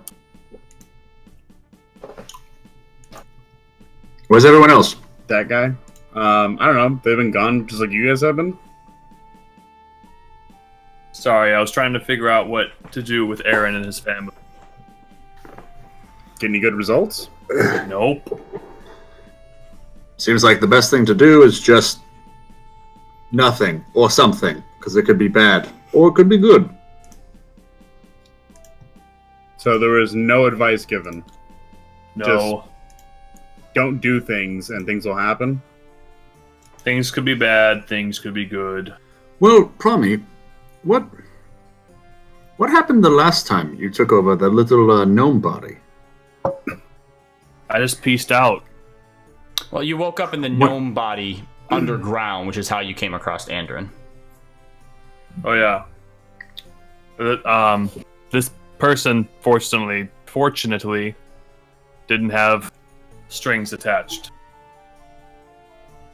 So do we have to steal bodies, or do we have to burn a house down? Triv kind of sits up on the little bar here and goes, well, here's a thought. What if you just, told her the truth, as you have. Eventually she'll get over it. But maybe, give her 10 gold a week or something, so that way her and her family doesn't go hungry. I mean, you were the one providing for them, right? Right. No, Aaron was, and then he got a cold and died. I mean, he is Aaron now. He is the not same only are they person. losing their father and husband, but they may end up homeless now as a result of this. That's true. I mean, what we do, we make a lot of money. They probably weren't making all that much week over week, so just throw some gold at them to shut them up. It works with Guy. Should I do this anonymously, or do you suggest that I go there? I'd try to be as open as you can, honestly. So it doesn't matter. I mean, it's not going to be great for a while, but eventually they'll have to come to terms with it. I mean, nothing's come of it yet. I agree, we should... Well, I don't want the worst. Do you just want them to starve and be homeless, Andrew? Is that what it's going to take first? Okay, if Promi wasn't cursed, what would happen to them? I mean, I'm assuming they'd still have Aaron. No. Promi's not Promi the wasn't reason the curse? Aaron died. Aaron died of natural causes. If anything, It this is a looked good natural? situation for them. He was I don't think coughing any and of- sick. I don't think any of you determined that it was actually a natural cause of any sort. So, when the Gold Hoods die, do we believe they kill the person they enter? Yes, actually. I think that's what we all kind of agreed with. No, that's absolutely not what we learned. Yalek told me himself that they inhabit the nearest dead person. Yeah, and That I'm is- assuming that they want someone, if they're going to take a higher position body, they don't just conveniently die during that time. They kill that person, and then they take that body. Correct. Well, yeah, but I didn't So- do that to Well, yeah. Aaron. Are you suggesting I killed Aaron? I'm Because I'll saying, kill you right here and now for making that suggestion. Whoa, whoa, whoa. I'm saying maybe the person that's pulling your strings did it. I'm not saying you're that powerful. Sorry. Why the Golden Gaze doesn't care whose body anyone goes into. Makes it more difficult for us, so he's got to put him in a body, then there you go. That's a I'm stretch s- that he cares that much about where I end up. About seeing you suffer? What's it matter? He can make me... No, you're making absolutely no sense. I don't want your opinion anymore. Okay, I'm just making things up. What do I know? I agree. Aaron's family, the Lemons, they deserve to continue on and have a good life and be taken care of. Yes, but I'm just saying, if anything, it seems to me they got lucky. Otherwise, they would have just had a... Yes, otherwise they would have just had a deceased father and would have ended up homeless. And I have no issue, potentially, yes, us paying them some gold and helping them out, but this is by no means anyone's fault. The gold, if anything, would just be charity. It would not be in any sort of compensation for something we did wrong. I have no issues paying them. I will go back to the house at my earliest convenience. This is my problem, Well, and I will deal with it how I see fit. The other thing I was going to say is there hasn't arisen an issue from this yet, and we have a lot of dangerous things coming forward, and I mean, you might die again. And then To we be don't honest, have to I really worry don't about care it. what you do with them. That's on you. It's just I'm kind of surprised that you guys are willing to, let other people like that suffer. I thought that'd be something I would be doing, but There's hundreds of thousands of people suffering. We're trying to help in what way we can, but we can't save everybody all in one foul swoop. Aaron, I'm just surprised this is coming from you, of all people. I have no problem rationalizing life and death of people. I'm just surprised it's coming from you.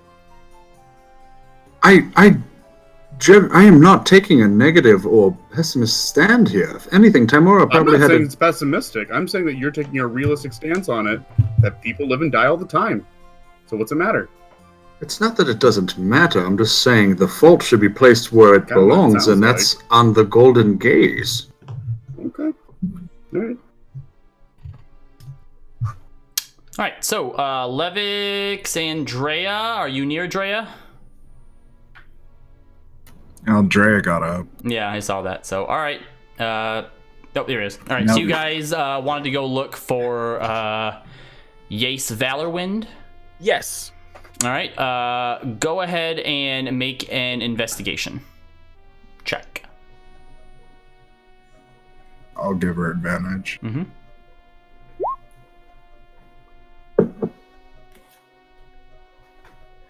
All right. It takes you, once you get down to where you're supposed to be, it takes you the better part of an hour to look around. You are able to find, though, a pub called the Lovely Trove. The what? The Lovely Trove. Okay. It is in the middle, so it's a decent joint from the outside, but off to the edge you notice that there is a staircase going up to a second level, and there's a pretty shoddy looking sign that some of the paints started to sort of wear off just from weathering and whatnot, that says Valor Investigations. Valor Investigations? Yep, Valler. Oh, that kind of Valor. Valor Investigations. Levix, you think he's up here, you think? Probably, but what was this for? He's a investigator for the Arcane. Might know something about the Rojas incident.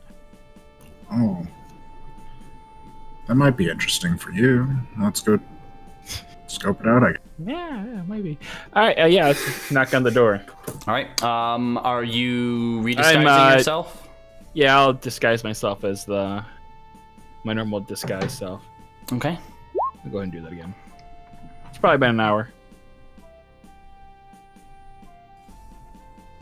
What's your spell save DC, just out of curiosity?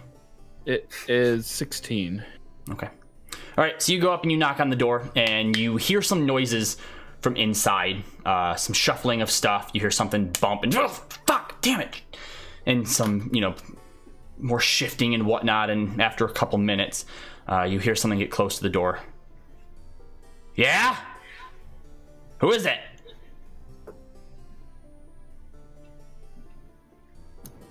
Hello? Levix Noriaxis. We're here to talk with you about something. The door opens, but only a crack, and you see 3 chains that are keeping it from opening all the way. And looking back at you, you see what looks like an elf, male, short blonde hair, has some piercings in his left ear, a small scar down his right cheek. Noriaxis. Any relation to the Eldridge Knight? Razroth? Yeah. Yeah, my him. uncle. Interesting.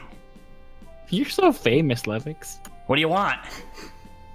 Well, my friend here wanted to talk to you about the incident. We heard that you were a world class investigator for arcane incidents, and we heard that you had investigated the Rojas incident. Yeah, who are you? Who's your friend? Who's she? Drea? Just Drea. Just Drea. Yeah, just I've heard about the Rojas incident, and I was wanting to try to do my own investigation. I wanted to see where your leads ended up. The door shuts. You hear the unchaining of stuff, and it opens up. Well, come on in.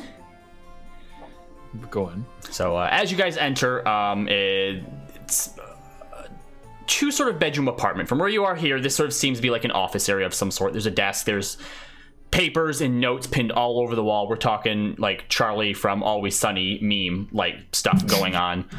Stacks of piles of papers here and there. There's no door leading into the bedroom, which looks like a mattress on the ground and then just more shit just all over the place. Like this guy's like hoarder central, basically. And as he's sort of bringing you in, he's moving stuff to the side. He goes, excuse the mess. I'm, in the middle of reorganizing files and such and things. So, Drea, Levix, and he kind of moves some stuff off of 2 chairs and directs you to sit. So, the Rojas investigation, the extermination of that noble house. What does he want to know about it? What do you know? What have you found out? What can you tell me? Well, we heard that it was a targeted attack. Yeah. Obviously, cultists came out of the woodwork and blew the fucking place up. I'd call that a targeted attack. Yeah. Also, that it had to do with political. It was done for political reasons. Does that line up with your research?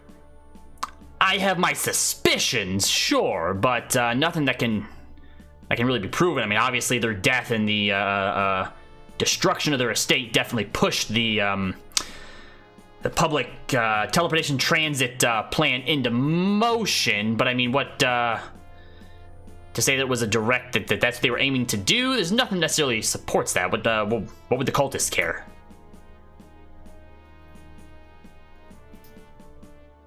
Well, haven't the cultists been coming from the Silver? No. What the fuck is that other place called that Tursta said? I don't know. Who's Tursta? Wait, Blood Crown? What are you getting at, Levix? What? The other portal. The other... That's where they've been coming from. You have leads on where you think the cultists have been coming from? We do? We know that? It kind of insinuates that, doesn't it? Yeah, we know that the cultists have been using the teleportation to get into our city through that. And what evidence do you have to support that?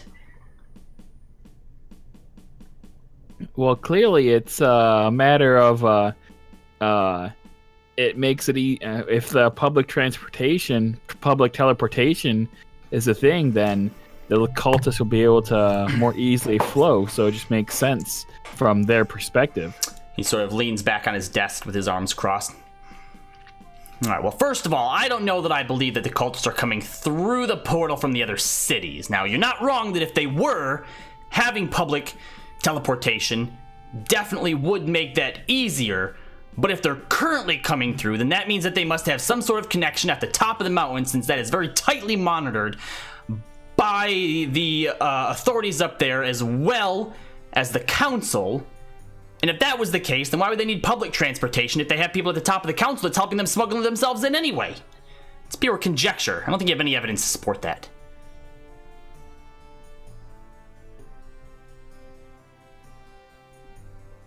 All right. Yeah. Do you know what type of cultists have been... Did this...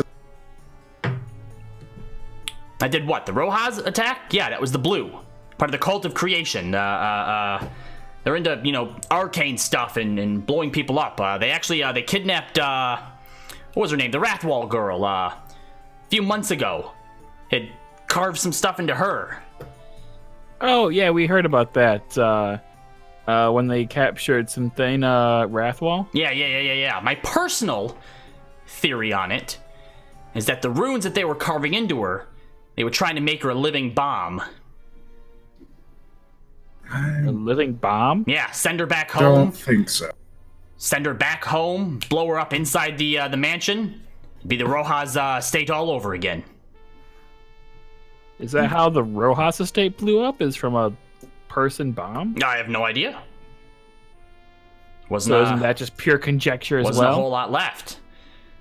Well, I was able to talk to her a little bit, and based on some of the runes that she said that they were planning on carving into her and that they had started to, they were evocation magic. You know what evocation magic does, right?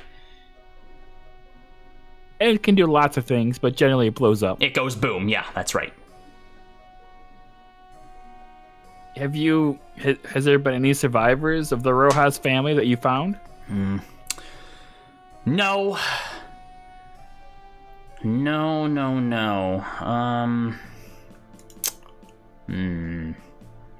Drea, make a persuasion check.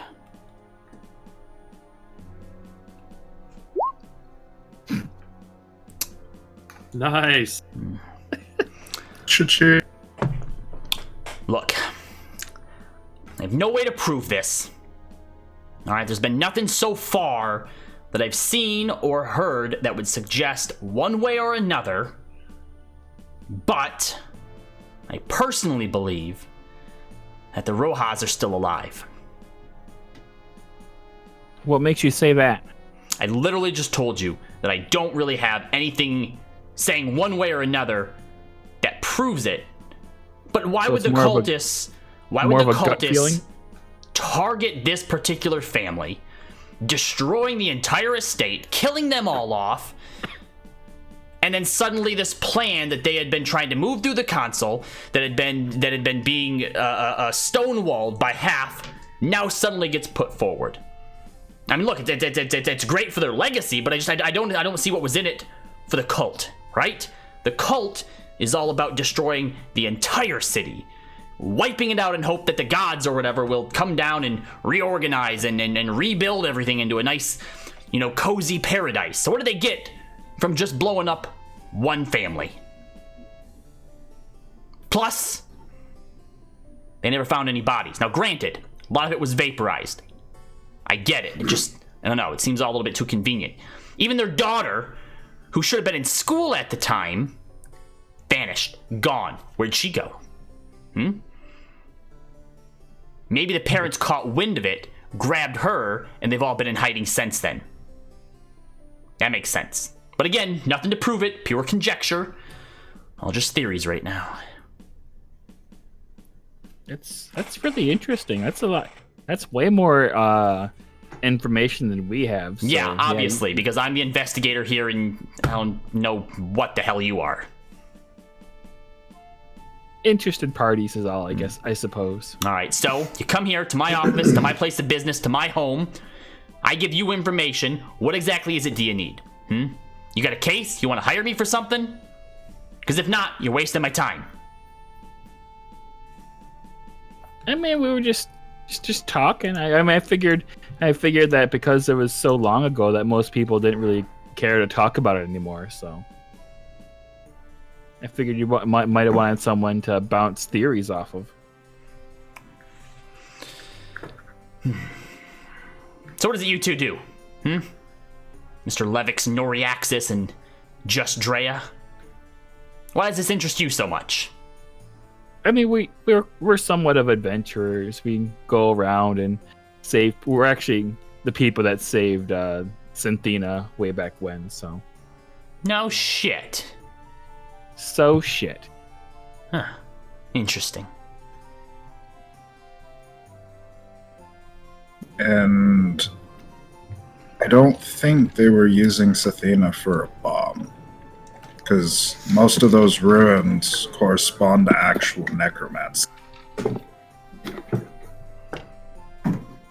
Okay. Except they didn't. At least the ones that I was able to examine. Both you make a intelligence check.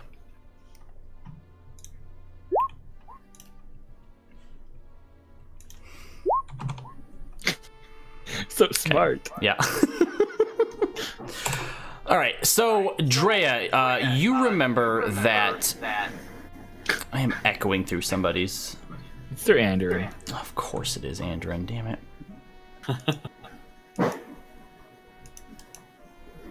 By the way, is there any way you can cover the border shame with the rolls? What's that? Is there any way you can cover like the border shame with the rolls? What rolls? Like what's being rolled right now in roll 20? Oh, by you guys. Yeah. No, Yeah. That's a good idea. Just so people can kind of see like how that intelligence. But where's Dez? Oh my god. Dez is Saved gone. her. No, I saved Dez. It's all good. All right. Drea, you remember that what Levix might be thinking of is the bodies that had to do with the necromancer, the priests that were all taken away. They had a bunch of runes carved in them that had to do with necromancy. But when you guys were rescuing Synthena, oh boy, D&D first adventure, guys. I haven't had to reference back to this since February 1st. What do you want to know about the first adventure? Yep, your first adventure. So the bodies that you had found, because you had actually found several bodies in that cavern when you were rescuing Synthena, and the ones that you had checked out had several runes cut into them, most of them referencing evocation magic, but some of them also had transmutation and abjuration as well. And from body to body to body, they got more complex and were mixing more and more of them in with each other. And make an Arcana check now that you have sort of this little bit of hidden information or a little bit of extra information from him. You're not exactly sure how it would work or if it would have worked, but with him mentioning this, you do sort of see how maybe mixing some of those magics together that you could produce an effect like that within someone. It makes sense. I'm gonna say, okay, well, it's not. How you weren't there, but there were other bodies that had similar runes to Synthena's, but it wasn't just evocation. It had abjuration and conjuration. You said Abjuration, evocation, and transmutation. those three as well. So I think the Cult of Creation might actually be trying to mix spells, as it were, to get that effect. Yeah, for sure. I mean, all those schools of magic, if you know what you're doing, you'd, I think, definitely turn someone into a people bomb. So what would the Cult of Creation have to gain from blowing up the Wrath Walls? Well, if they're trying to do it now to multiple nobility, multiple council members too, they could just be looking to potentially destabilize the government.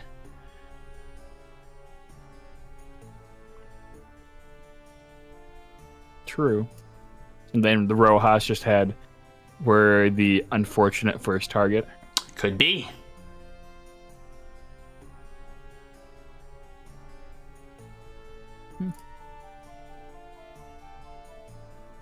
Yeah, I mean,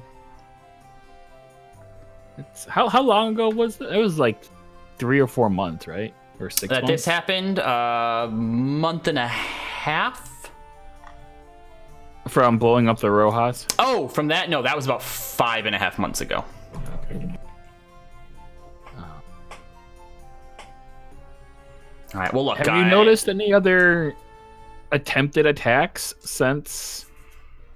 Besides Synthena, has there been any other attempted attacks from the Blue Hoods? Since then, no, nothing's really come across my radar.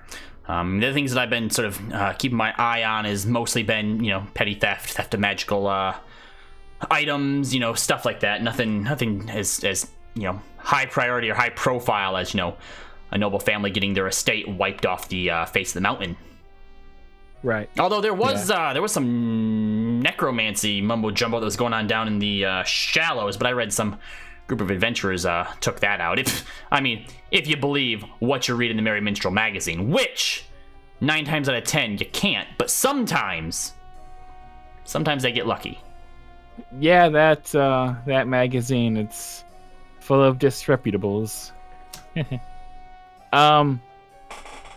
So it's actually you're one of the first people I've met that actually knows that cult's real name, Cult of Creation. You're aware that there's multiple sects of the cult? Different colors? Yeah, I think that I had read something about that, but I believe it's only the blue that really focus on the arcane interpretations. What was it? The there's one that's messed up and some demon mumbo jumbo, and it's really the only other one that I've heard really anything about.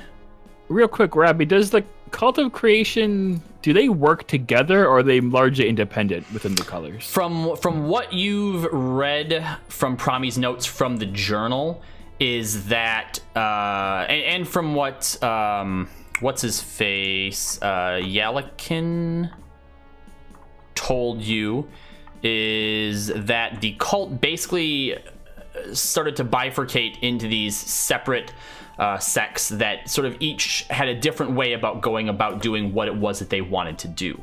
The only one that seems to work with the other ones or in favor of the other ones is the Golden Hoods. Since they take positions of power, they're able to use their influence, if need be, to help the others achieve their goals. But otherwise, you haven't come across any evidence that would suggest that any of the other colors are directly working with each other. Okay, they're not in like opposition of each other, like it's not like a gang war? You haven't come across anything that would give you that idea either. Yep. Okay. All right. Alevix, do you have any other questions or concerns? Not that I can think of, because he doesn't know much about the Golden Hood. I'm sorry, the Golds? Yeah, the Golden Hood. There's a part of the Cult of Creation is Golden Hoods. The ones that are about the devil and all that you're talking.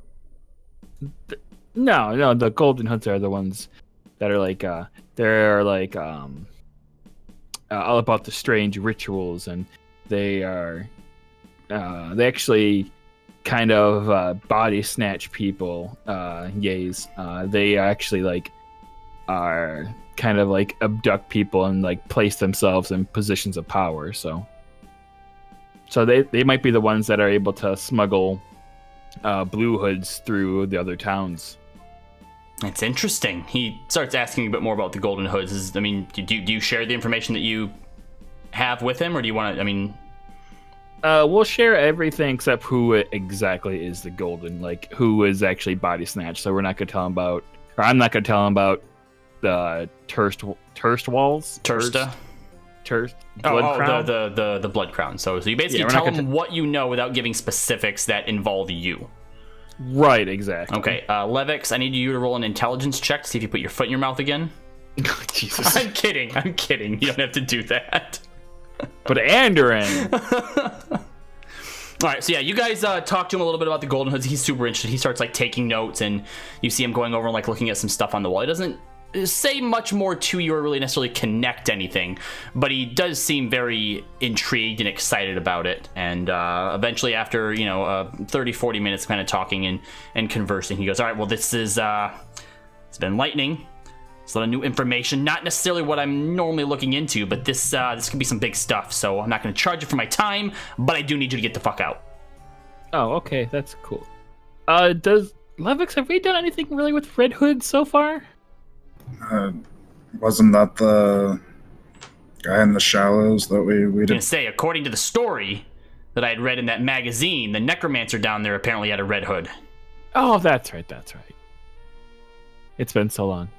All right. Well, if you come across any more information, and if we come across any information, are you willing to do a free flow of information amongst investigators? You gave him that you guys are the new Fortuneers, right? Did you mention that? Yeah. Yes. All right, the new Fortuneers, huh?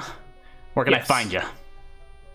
Oh, we can find us at so-and-so address over at the place that I always forget where we're at. Yeah. The middle? So yeah. Yep. Just down the street from the Flounder Pound. Yeah, sure. If I find anything that maybe pertains to any of this, I'll come to you. You find anything, you come to me. Okay, sounds good. All right, deal. All right, bye. Get out. Slams the door behind you and hear bunch of locks. Well, he was interesting. Let's see if he finds anything for us. Okay, you guys heading back then? Yes. All right, so eventually you get back down to the headquarters, and everybody is there waiting for you except for Senta. The cat seems to be gone. Hi. Welcome back.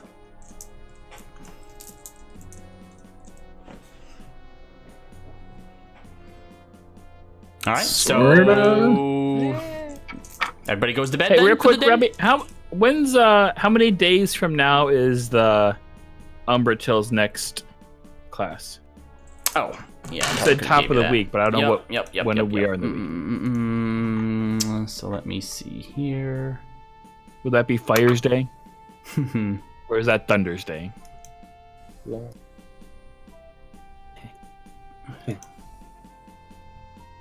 Oops. That would be in. Oh, whoops, crap. 1, 2, 3, 4 days from now. 4 days. Okay. Thank you. Yep, it's the 10th day of Galehearth, and her next one would be on the 14th day. You're not going to make it. We're going to fall in a hole. Well, see, that's my plan. Is I'm gonna make a thing in the future so that way we can fall in a hole and get some good combat dungeon crawling in. Oh. Mind trick.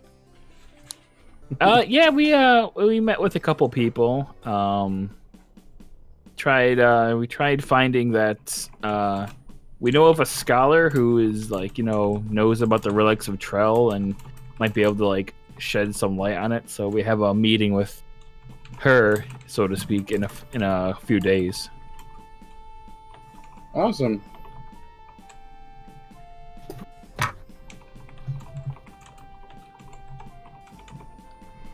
All right, was there anything else that you guys wanted to accomplish this day? At this point, it's probably getting pretty late. Do you not hear Andrin? No, I do not hear Andrin. Hold on, let me try and reconnect. Because he's talking. Yeah. What? I can hear him. You literally ran right over him. I was like, wow, Robbie doesn't care at all. Oh, because Robbie's that's got an right, agenda, because man. I had muted him because of the echo and then had forgot to unmute him. My Oh, bad. got it. Oh, Andrew? So Andrew, Wow. if you wouldn't mind starting again. Oh, where to begin? No, I was just saying we should all make some time. I don't know. What time is it tonight? It's in the evening. It's probably 6, 7 at this point, after all this has been said and done.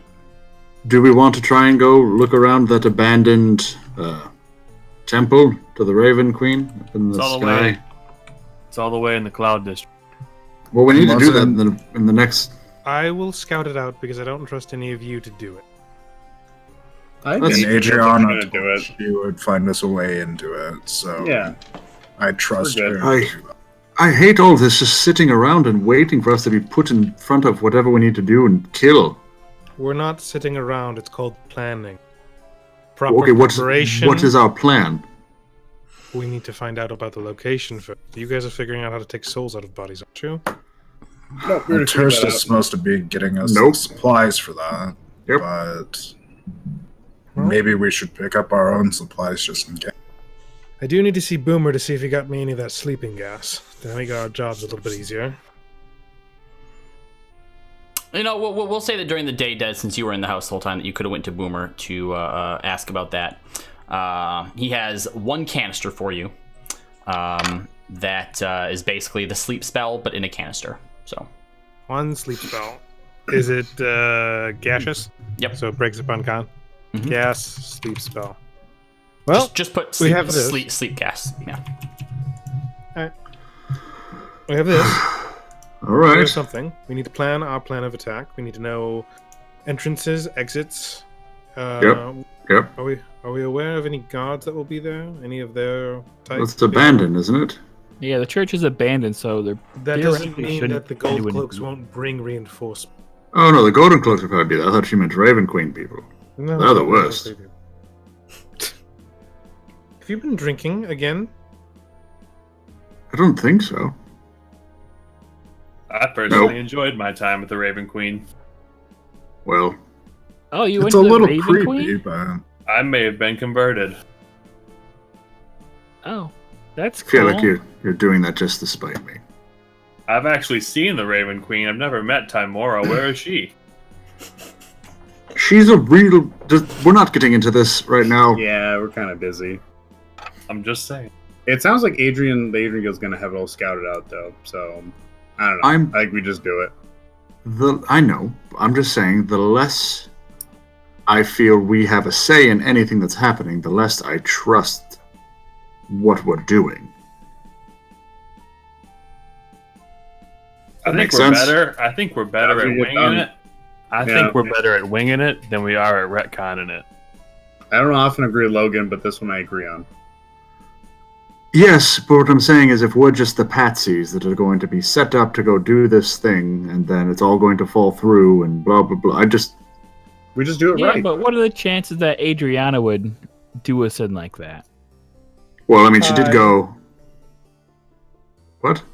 Pretty What? high. Yes, I know. I was going to say, she did go from apparently not trusting us at all because we had an incident happen where we went into a situation unmatched and hated us, to totally being okay with working with us and taking the fall for a thing we're going to do pretty quickly. Just a few corrections to that. She's not taking the fall.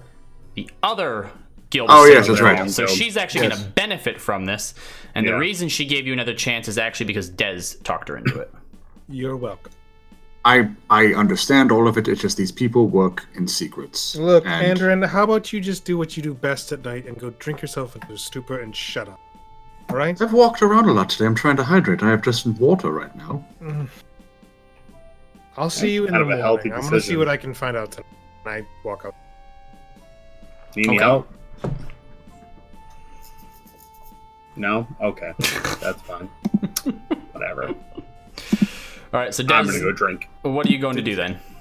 I don't know. If Guy wants to tag along, it's fine. All right, well, you would have heard him say, do you want or company or I whatever it don't was that he said. slam the door. I just kind of leave it open. Oh, okay. Why do these people Camper, I keep do leaving the that. door open? I don't. God. So, sorry, I thought I Guy, would did know you that. say, do you follow or do you just... I follow. Okay. All right, so Guy and Dez, what are you guys going to do then? I would like to go find a map of the temple. So, would That's there his be? spot? Would there be like a? Yeah. Go Or do I ahead think and. Or would I think that the Adriana Guild have it? Because if that's the case, I'd like to go talk to them. If they're doing the setup, I want to be involved with the setup. Yeah. Okay. Make an investigation check. By the way, note as we're leaving, I close the door. I just want Okay. to make that clear. Yep.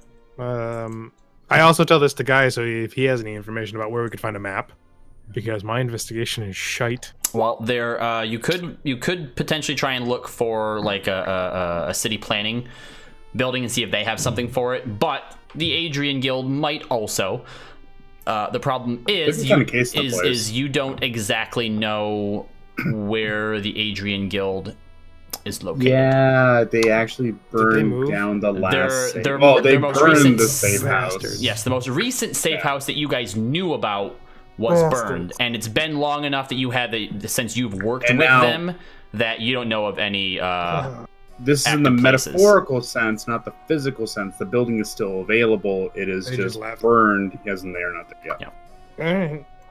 Well, Yeah, so you guys wander around down in Cheapside for about an hour looking for some sign Cheapside? of something. Wouldn't it be in the Nope. middle? Nope. If he was looking for the Adrian Guild, it would have been down okay, in yeah. oh Cheapside. no, hold on. What if I talk to Guy? I would talk to Flounder Pounder founder Jeff. You could try and go and do that. Yeah. Okay. Okay. So after your hour of looking around and finding nothing, you head to the Flounder Pounder. Since we're down by the cheap side, I check the cheap side one first. Yep. So you head in there, and Sita is the one who's working. I wander up to the bar. Okay. She sees you. She goes, Dez, Sita. Guy, Hi, Sita. what can I get you today? Actually, we're looking for Jeff. Jeff's up in the middle right now. In the middle. All right. Can we use your handy little teleporter to get there faster? The restroom, I think, is what we're calling it. What's so urgent? I need to talk to him, and I don't want him bouncing around in the time it takes me to travel to the middle. I was just hoping you could help me out. If not, that's fine. You just stay here. And she goes into the back, and 5-10 minutes pass, door opens, and Jeff comes out. Hey, Dez, Guy, welcome to the Flounder Pounder. As you know, I am the Flounder Pounder founder, Jeff. Sita said you needed me for something, so... Yes, I Here I was am. hoping to discuss something in private with you. Okay. And he kind of leads you, into the back there, and there's a cook back there, doing stuff, but he doesn't seem to pay them any mind. He goes, what is it? We need to talk to your friends. Okay. Do you know how We're we got in contact with them? Curious about a certain map for a certain church. Mm-hmm. What church? Really, Jeff? Look, I don't know the particulars of whatever. Okay, deal but then it maybe is you that you're could get us doing. to talk to that individual that would be aware of the church so that we can make our blessings, of course. I mean, I can, put out and let him know that you need to talk to him, but I don't just have direct contact with him. No, of course or not. that You- we'd like a map. just- Okay, I would like to speak with you. All right? that's I it. understand Just your you want to position. speak. Yes. Okay, I can do To that. discuss particulars about a church Okay, would be... all right. Okay? Yep. We'll be... You know where they are. Sure. Yep. Cool. Okay. Thank you, and I flip him a piece of gold for your time. I'm sorry. No, thanks. He seems unimpressed. 5 pieces of gold for him. Say he owns a chain, man. Come on. 5 pieces of gold. Rude. For like a minute of his time? Fuck off. All right. So do you Yeah, guys seriously. head back up to the headquarters then? Yeah, I guess. All right. So time they get back. Does anybody else want to discuss anything, or everyone bedding down for the day? I'm going to bed. Okay. Drea, Triv pulls you aside at one point. Oh yes, hi Trev. So How was your day today? It was fine. I'm trying to rest. I didn't get to make it to the other meeting that you guys went to, so I was just wondering if you want to, catch me up on what's happening. How long do we have? What's going on? Oh, the meeting. Oh, the one we just had. Oh, well, we are going. Okay, so there's this church, right? Mm-hmm. And it's for the Raven Queen, and it's in the Cloud District, and it's abandoned, right? And the Blood Crown bad people, the Body Snatched, are going to go have like a they're gonna try to like absorb their father at that point. And so our plan is to stop that, and then also try to not kill them, Triv, not kill them, but incapacitate them, and then we're gonna try to use our spell, our ritual spell that we know from the Necromancer book, and trap them into a little bottle. Okay, and when's this supposed to go down? In 2 days. Okay. Do you think you'll be up? Do you want to come? I mean, I'll see. I mean, I know you took realize a lot of us of hits. almost died the other day down in Shallows, but I mean that's the closest I've ever been since that weird thing we fought in the Hag's basement pool. The Aboleth?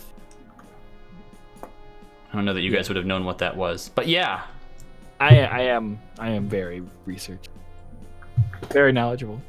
Yeah. I mean, I've been talking with Senta though, and maybe you could talk him into going with you, because he can actually like heal people and like help in that way, which I know you and Andoran can do, but I mean, you don't really. So I mean, I try not to do that. Like, I just kind of like I've noticed. I just like make sure I get people back up. Yeah.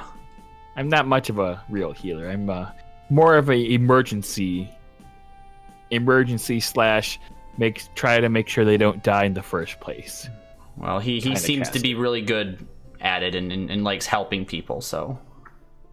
Okay. Well, is he around? I mean, not right now, but I'm sure he'll be back. Where'd he go? And he just said he had to go off and help some people. Oh. Well, okay. Anyway, I guess that was it. I know that you count on me and rely on me a lot, but I don't want to push myself further than what I think I can go. So. Yeah, I mean, you don't want to die, because yeah, I don't want to die. Because it's like $500 to get your res back up. I mean, if that ever happens, you don't have to worry about spending the gold. I know you guys don't really have it. Plus, I might be able to see my sister. You don't have to say that. You have to. We'll probably res you no matter what. So it doesn't matter what you say. Okay. All right. You're forever, Triv. All right. And then she goes and curls up in a corner. Oh wait, Triv. What? I was gonna say, how have you been? Like I said, the last time. I've just been resting. I feel like old and creaky. Like it hurts everywhere. Have you really gone around the town, like done cool stuff? Oh, I mean, yeah. The first few weeks we were here, I wanted to get a lay of the land. Learn. I didn't want to have to rely on you guys. So. Have you gone to a bathhouse yet? A what?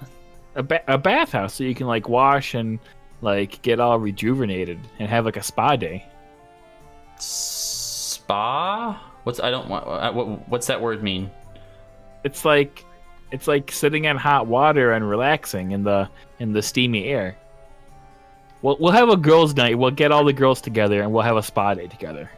That'd be great. You don't just use the troughs? No. What? That's I guess outside some of the buildings where the horses are. You get in the trough to wash off like the blood. The and people stuff. in the slums do that, but that's because they're not really people. Well, that's a lot quicker and more convenient. Trey, your privilege is showing. I'm just saying, like when when you Oh, have mommy. like when you're important and you're like a person, then you go and like have like a special bath where it's like fun and relaxing. Do you have to pay for that? Yeah, it's worth the Fuck money. that. I'll pay for And it. she goes I'll- and lays I'll down pay in the for it. corner. I'll pay out. Don't worry. Well, we're gonna have one, okay? Oh, We're gonna have a okay. spa day, Yeah. okay? Okay. What else is up? So everyone goes to bed. Oh, During the next day, was there anything that anybody wanted to accomplish? You have I just wanna get to it, man. one day before, before the shit goes down. I've got nothing.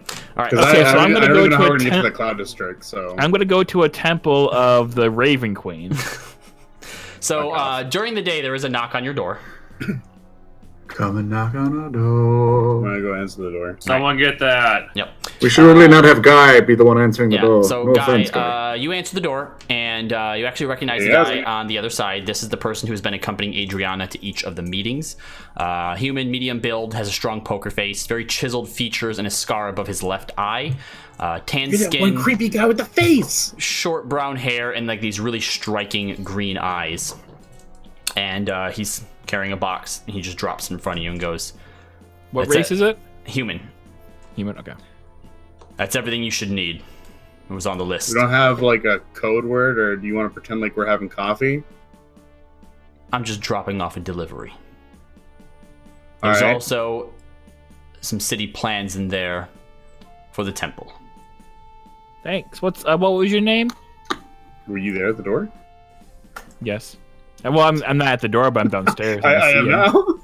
I see him through the doorway, and I yell it out. Have a good day, and he leaves. What's your Thank name? you. Guy, who was it? Plans come back in. Guy, make a strength check. Ah, shit. How could I'm this gonna cast a possibly go message wrong? and send that guy a message asking what his name was. You get no. Oh damn, You get no response. dude! I did some warm ups today. All trying to right. do some So squats. the Shit. the box is too big for you to lift, but you do push it inside. Oh come on. Yeah. So you guys watch as Guy pushes this crate inside, and he has to go around to the other side and like lift it and pull a little bit to get it like over the threshold of the door. Then climbs up over top of it to the side and pushes it back in the rest of the way. And by the time he gets it in and is able to shut the door, he's like sweating profusely and winded. Why I do they make rummaged these so through the heavy? box. What was that, Des? I Remove rummaged my through body the box. from it. Okay, so yeah, you go ahead and open up the box. What's in the box? Is it a head? So inside there is 600 gold worth of gems. There is 2 bottles of blood. There are 2 glass containers. And Oh. and there is 1 set of shackles that has runes carved into it. And they're shackles that go both on the hands and on the legs. I know what these do. I know what these do. Alright. I'm excited. Is that These suck, everything? but they're awesome. Do I What? see the city maps too? Yes, and there's a map of the church. I take the city maps and leave everything else alone. Do we have a key for the cuffs? There is not a key, but there is instructions. And there's a command word that you speak that locks them. Can I see Those that? are not to play with, Guy. Those are for this ritual. I will have you know this is for serious thing. Okay.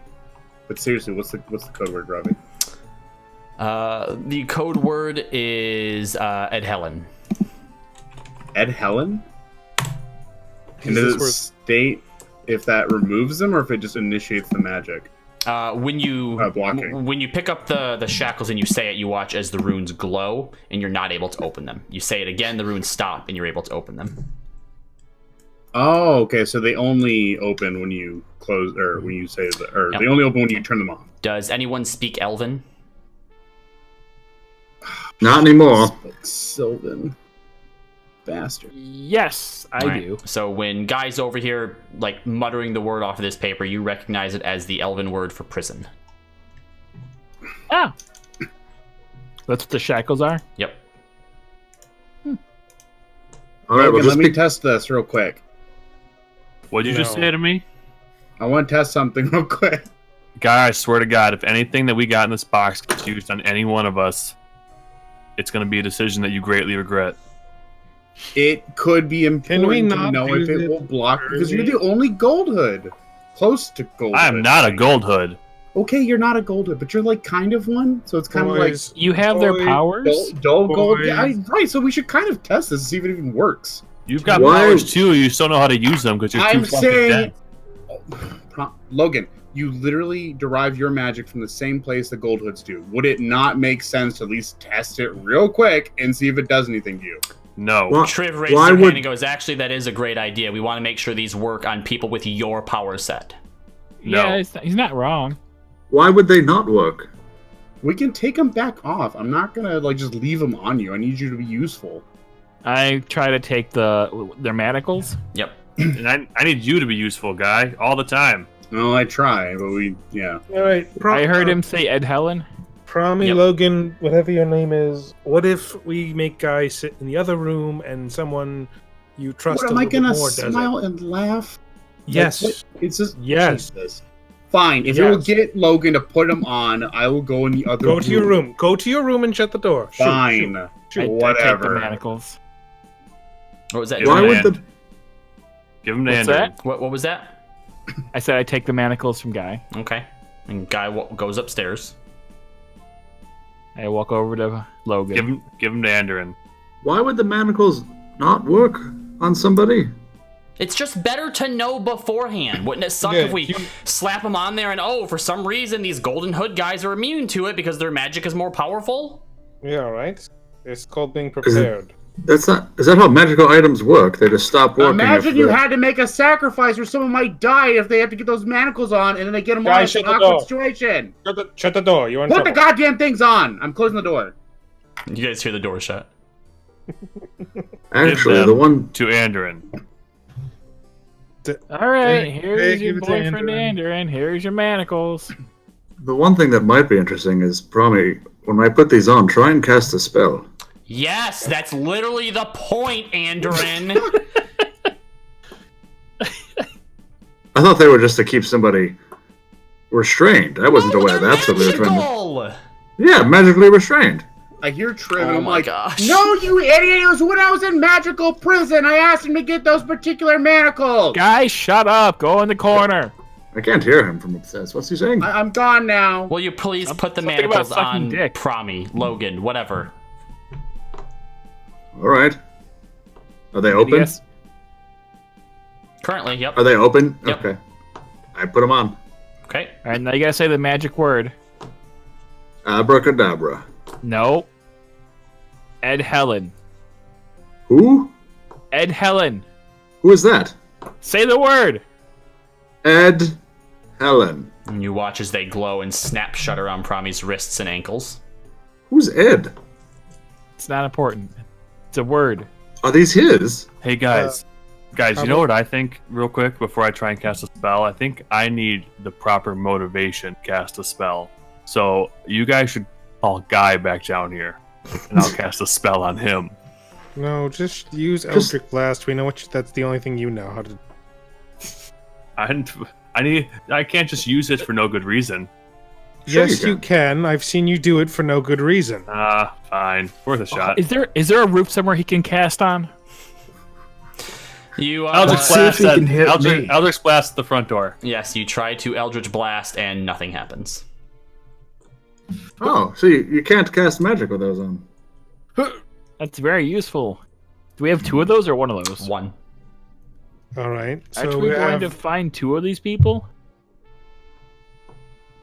All right, now take me off. Take Now these we off only of me. knock out two. I checked Well. the city plans. Okay. Is it just city plans? Or is It's there any- it's just plans for the temple of the Raven Queen. That you'll be going to, and there's a sort of foyer section that you come in. That there's a long hallway with two rooms off to the side, then an antechamber that leads into the cathedral itself, which is about 60 by 60 feet. Some load-bearing pillars and a pedestal up near the front, and then there's a room that goes back further into what just looks like a small 15 by 15 foot room that's set down, not quite basement level, but a little bit under the main cathedral. And then there's another doorway and staircase that leads down underneath the cathedral into a larger chamber. Is there only one entrance and exit, though? Correct, yes. The walls are constructed pretty thick. Did they work? Can I come back down now? No, we're still testing it. Guys, just send them back down. Drea? It doesn't Right. take that long to test them. Fine, come down. All right, come Ooh, are they still on me? They are. Okay, I'm gonna ready up an Eldritch Blast. Okay. And I mean it this time. Okay. Levix? Come here. What do you need? We're planning, and you guys seem to be the only ones with brains around here. I sit down next to him. Go get a drink, and leave me I'm alone. fine. I'm just sitting. Once guy's inside of me, I throw a really dramatic attack motion at him. Uh-huh. And nothing And, happens. Does he freak out though? Hell no. Can I Why roll would I freak out? performance? Sure, make a I'm performance gonna. check. Go ahead. As he's doing that, Yeah. can I'm gonna look at you and be like, "Ha! It doesn't As he's work doing for that, you can I either." say Ed Helen? You're a dick? Doesn't do anything unless you're holding on to the manacles. It's good to know. Good to know. All right. Des, what do you want? What do you want? runes work. Yes, We're I am the planning. smart one. What would you like to know? All right. So as we can see here, there's the entrance right here. It doesn't look like there's anything else around. Yes. Do we know if the brother will be there, or is it just going to be the mother and the father? That is something we need to know. Tursta we know said this. that both of them might be there. And the father, because they're apparently going on some kind of vacation, but they're thinking they're going to derail to over here. Yes. Thank you for Yeah. catching everyone up. We all knew that. Yeah. Okay, cool. You were told Alright. you were told in the meeting that the mother has said that he's going to take him to the Amethyst Lake for a vacation, but this temple is where his brother has been seen frequenting the past few days. All right. Maybe we can even the odds here, since we only have one pair of those manacles. Is if we can get Tursta to get his brother out, something like important, to limit the possibility of more people being. You know, if just the mother and the father are there, we have the one set of manacles to take care of it, right? We have a sleep spell right here that Boomer gave me. We do it real quick, real easy, in, out. How long is it going to take Drea to do the That- ritual? I don't think this 30 is minutes. 30 minutes. stealth 30 mission. minutes. All right. And that sleep spell doesn't just work. You know that, correct? Yeah. I mean, we have to beat I- him up a lot. I I've have used that sleep spell before, as well. and it's if you're pretty healthy, you don't really go down that easily, if at all. Yes, and I can cast that twice as well on top of that, so we can try it a few times. Yeah, look pretty rough. Triv raises her hand. Yes. Yes? Not that I was at the second meeting, but I was at the first one. And I don't think that Tursta is going to want to get his hands dirty in any of this. Sure. And Yeah. also, wouldn't him trying to get his brother to suddenly come somewhere, maybe accidentally, possibly, tip his hat? Yeah. I don't think he wears a hat, but I agree. I don't think he's going to want to leave. That's not fair. Why would he I not am- like a hat? I just haven't seen him wear one. I'm just not saying. okay. you've seen him the twice. point. Not the Not point. even the point. Not the Drop point. it, boys, lady. Thank you, Triv. That is a very good point. I'm just trying to brainstorm ideas to make this a little bit more in our favor. Well, Des, do you need coffee? You are always closing your eyes and holding your brow. It's called a migraine, and your voices cause it.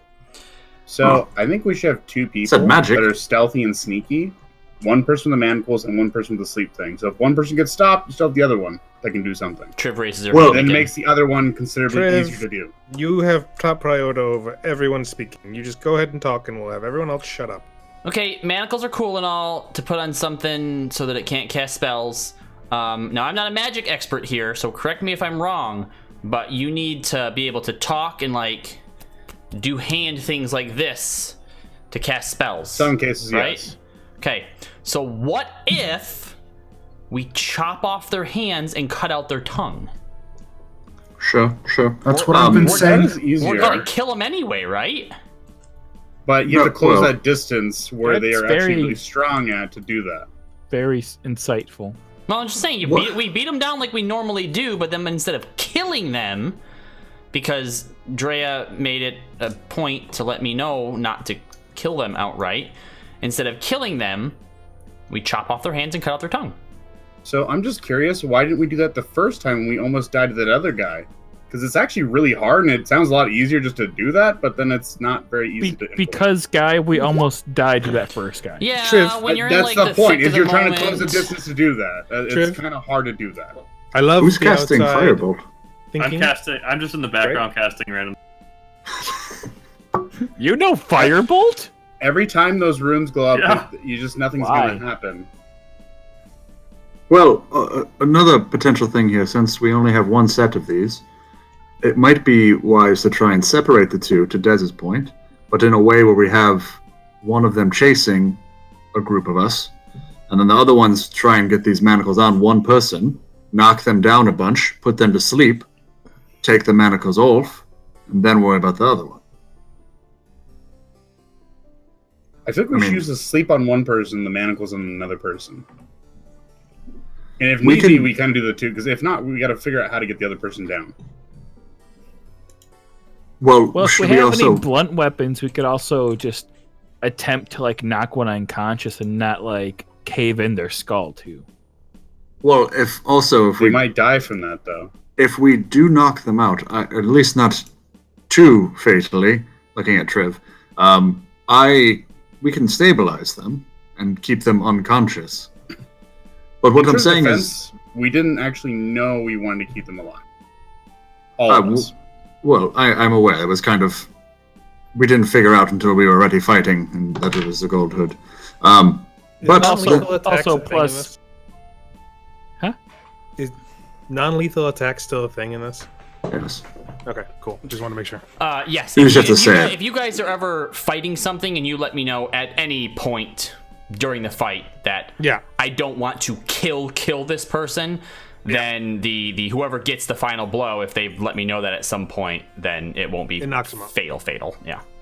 All I'm saying You'll is still need to get to them to stabilize them, but I won't be like, hey, you cut off his head. yeah, okay, yeah, I just want to make sure that was still a thing. Okay, the real problem here is us versus one gold cloak, severe problem. Us versus two gold cloaks, might as well be signing our own death warrants. Well, And then on top of that, if you split up the party and we each take on a gold cloak, we're going to be burying friends. And I use that term very lightly around friends. That's light. I could take on a gold hood. I think Not test that.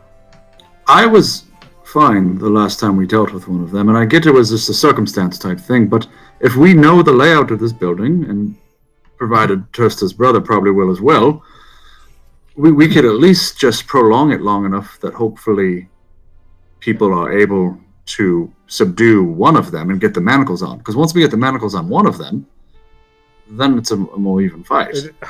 Well, no, Jay, we don't- You said it was 30 minutes, right? 30 minutes. Yes. I So think the problem is Should we we have clear? an hour of time here Yeah. to get two souls out of the body. Within one time, 1:30, the first time we predict it, we have another gold hood who has a problem. So we need to come up with a way to take care of this. This is the worst case scenario. I understand that I got it. Knock out the first one, cut his hands and tongue off. Knock out the second one, put the manacles on him. Bada boom, bada That's bing. not that bad, actually. that sounds Have you Although if ever he cut bleeds off out, we someone's do have to- hands? It's not a question you want me to answer. Yeah, I'm like, Do you remember how much blood there is? I can heal them. We can cauterize it, to be honest, though. Fire. Yeah. Oh. I mean, it's going to be painful, but we really don't care what happens then at that point. Also, We're what not we to could die. try to do at the start is I just have a Take really the plans sneak- and walk away while they keep talking. a really sneaky person That's not helpful. be invisible and then just sneak the manacles on right from the start before we even fight. But Yes. the problem is that the other person could probably blow off the manacles. And that's why I wanted to say that we should probably have both of them near unconscious when we Blow apply off the manacles? Yeah, one person who's gonna have their magic, and the person who's not gonna have their magic because the manacles. Person with the magic can just basically fireball the manacles, and then they're useless. Do you think someone? Well, Hey, actually, Levix. never mind. Try fire bolting those No. manacles. No, I would No. rather not. we're not doing that. I mean, I would, but I don't have anything that's like that. That's actively dumb. So I- we're not gonna do that. I think closer to what Triv is saying, though, is probably our best course of action. I don't think we want to try and start that ritual until we have complete control of the situation. Yeah, And- of both people. Oh, well, yeah, Un- definitely. And we do have to think of this plan going sideways, and in that situation, who do we want to higher prioritize? Do we know which of these two are a higher rank within the Gold Hoods? Probably the mother. The mother. So, we want to prioritize her as the one we're able to exercise. We have to get both, so there's no Yes. priority. We have to get both, but we just have to kill both. If we only get a chance to exercise one of the souls, it should be the mother. Well, the other I thing we have to think don't about think- too is if we're late and the father is also a gold hood at that point too, we have 3 to contend with. Well, being late isn't an option. We will stake this out for the rest of as long as we need to. Actually, Also, wait, to hold on. keep That's a in good mind- point. We're probably going to have to deal with at least 3 people, because if they're going to They'll be- convert the father, then they're going to have a gold hood there already, and then kill the father, and then have the gold hood go into the father. And they'll That- probably have guards as well. And even if he's not converted, it's likely that Trish hasn't convinced him that, we should just walk up on his wife and son and, kill them. So he Yes. might have some opposition for a bit until he realizes, oh, hey, by the way, they're kind of gold hoods and doing weird, crazy shit. Then, yeah, that's kind of a problem. And either way, even after Triv puts her if hands this up. goes both hands. All right, what? No, just one. Promi, how long after you die does it take for you to go into another body? About a day. So if we time it right, they've killed the father and they've killed the gold hood, Oh, and there's just 2 that we have to deal with. we don't want the father to die in this situation. We would actually keep him alive if possible. I mean, do We- we? It's I mean, if we Yes, can't, he's done we can't. nothing There's wrong. nothing. If we can't, I don't we know. can't. But If I you mean, guys like- have Pretty's taught kind me, of a dick. if you've taught me anything since I've been here, it's that nobles are dicks and they do everything wrong. I mean, not all nobles. But from nobles people that that I are- talk to, all nobles. But nobles that give Okay, you but- opportunities to do things you need to do for better people is something you want to do. So you want to keep them on your good side. You don't want to piss them off. I think also If we can keep the father alive, yay us. If we can't, oh, that's a shame. well, if it First, comes you never down get to it. 3 cultists alive and the father, or 2 alive and the father's dead, I'll take the 2. Okay. And People also, can change. not all nobles. Rude. the ideal situation is that the father's alive, and yes, perhaps if we can get them to sacrifice. Well, maybe what we can do is we can save the father after he's killed. I don't know how they plan on killing him, but I don't think it'll be a crossbow bolt to the head. Oh, wait, yeah, nobles have money, right? Tursa could just pay to get him resurrected. Well, that Yeah, so there you go. or if we keep him alive, we probably make more money, Triv. That's how you got to think about it. If we That he save likely him, will give us more money for saving him. That's kind of important. Or he might just throw And you back nobles in have prison anyway because you're a loose end. I ain't What? switched on that guy, so he already knows that. I mean, does he? Why? What if, knows after that. we do all of this and we're in our weak Why? and half-dead state, Tursta comes in with the city guard and just kills Yeah. us all anyway? Yeah, that's probably what will happen. Well, he won't be killing me, so I'm not concerned about that outcome. I don't know why. We just delivered him a soul-sucking spell. What if he used it on you and put you in a bottle? I only gave him the components. He does not Yeah, know we any idea about how to cast Still the have spell. the spell. Yeah. Well, we're gonna have the spell itinerary next to us to do the spell. Not with any of the components because we would have used it on the mother and the son. This spell takes a How half about we hour. just not We're not- assume that our client is actually the one trying to fuck us? Like, Yeah, let's I'm go just for the joking. people that I'm are not going obviously anyway. trying to fuck us. Yeah. I think it's What do you safe to not trust him. Levix, what do you think about all this? It's fucked either way we go. We either kill 2 people and don't get the ritual done, or we get the ritual done and probably be half dead in the process, or we have 3 cultists to deal with. Either way, we're fucked either way. Yeah, okay. And that's where we will go ahead and leave tonight's session. Come on, it's 8:46 though. All right, guys. Thank you so much for joining us tonight. It looks like with probably only half the planning phase done, we'll hopefully get to combat next time. But this is what D&D is: arguing about what to do and making a plan, and then when you go to enact it, you don't follow It the doesn't plan. happen. I'm just What's charging the going church. on? It's happening. I don't want to do more planning. I'm just charging to the Yep. church. All right, guys. Have a good night, and we will see you next week. Bye. Bye.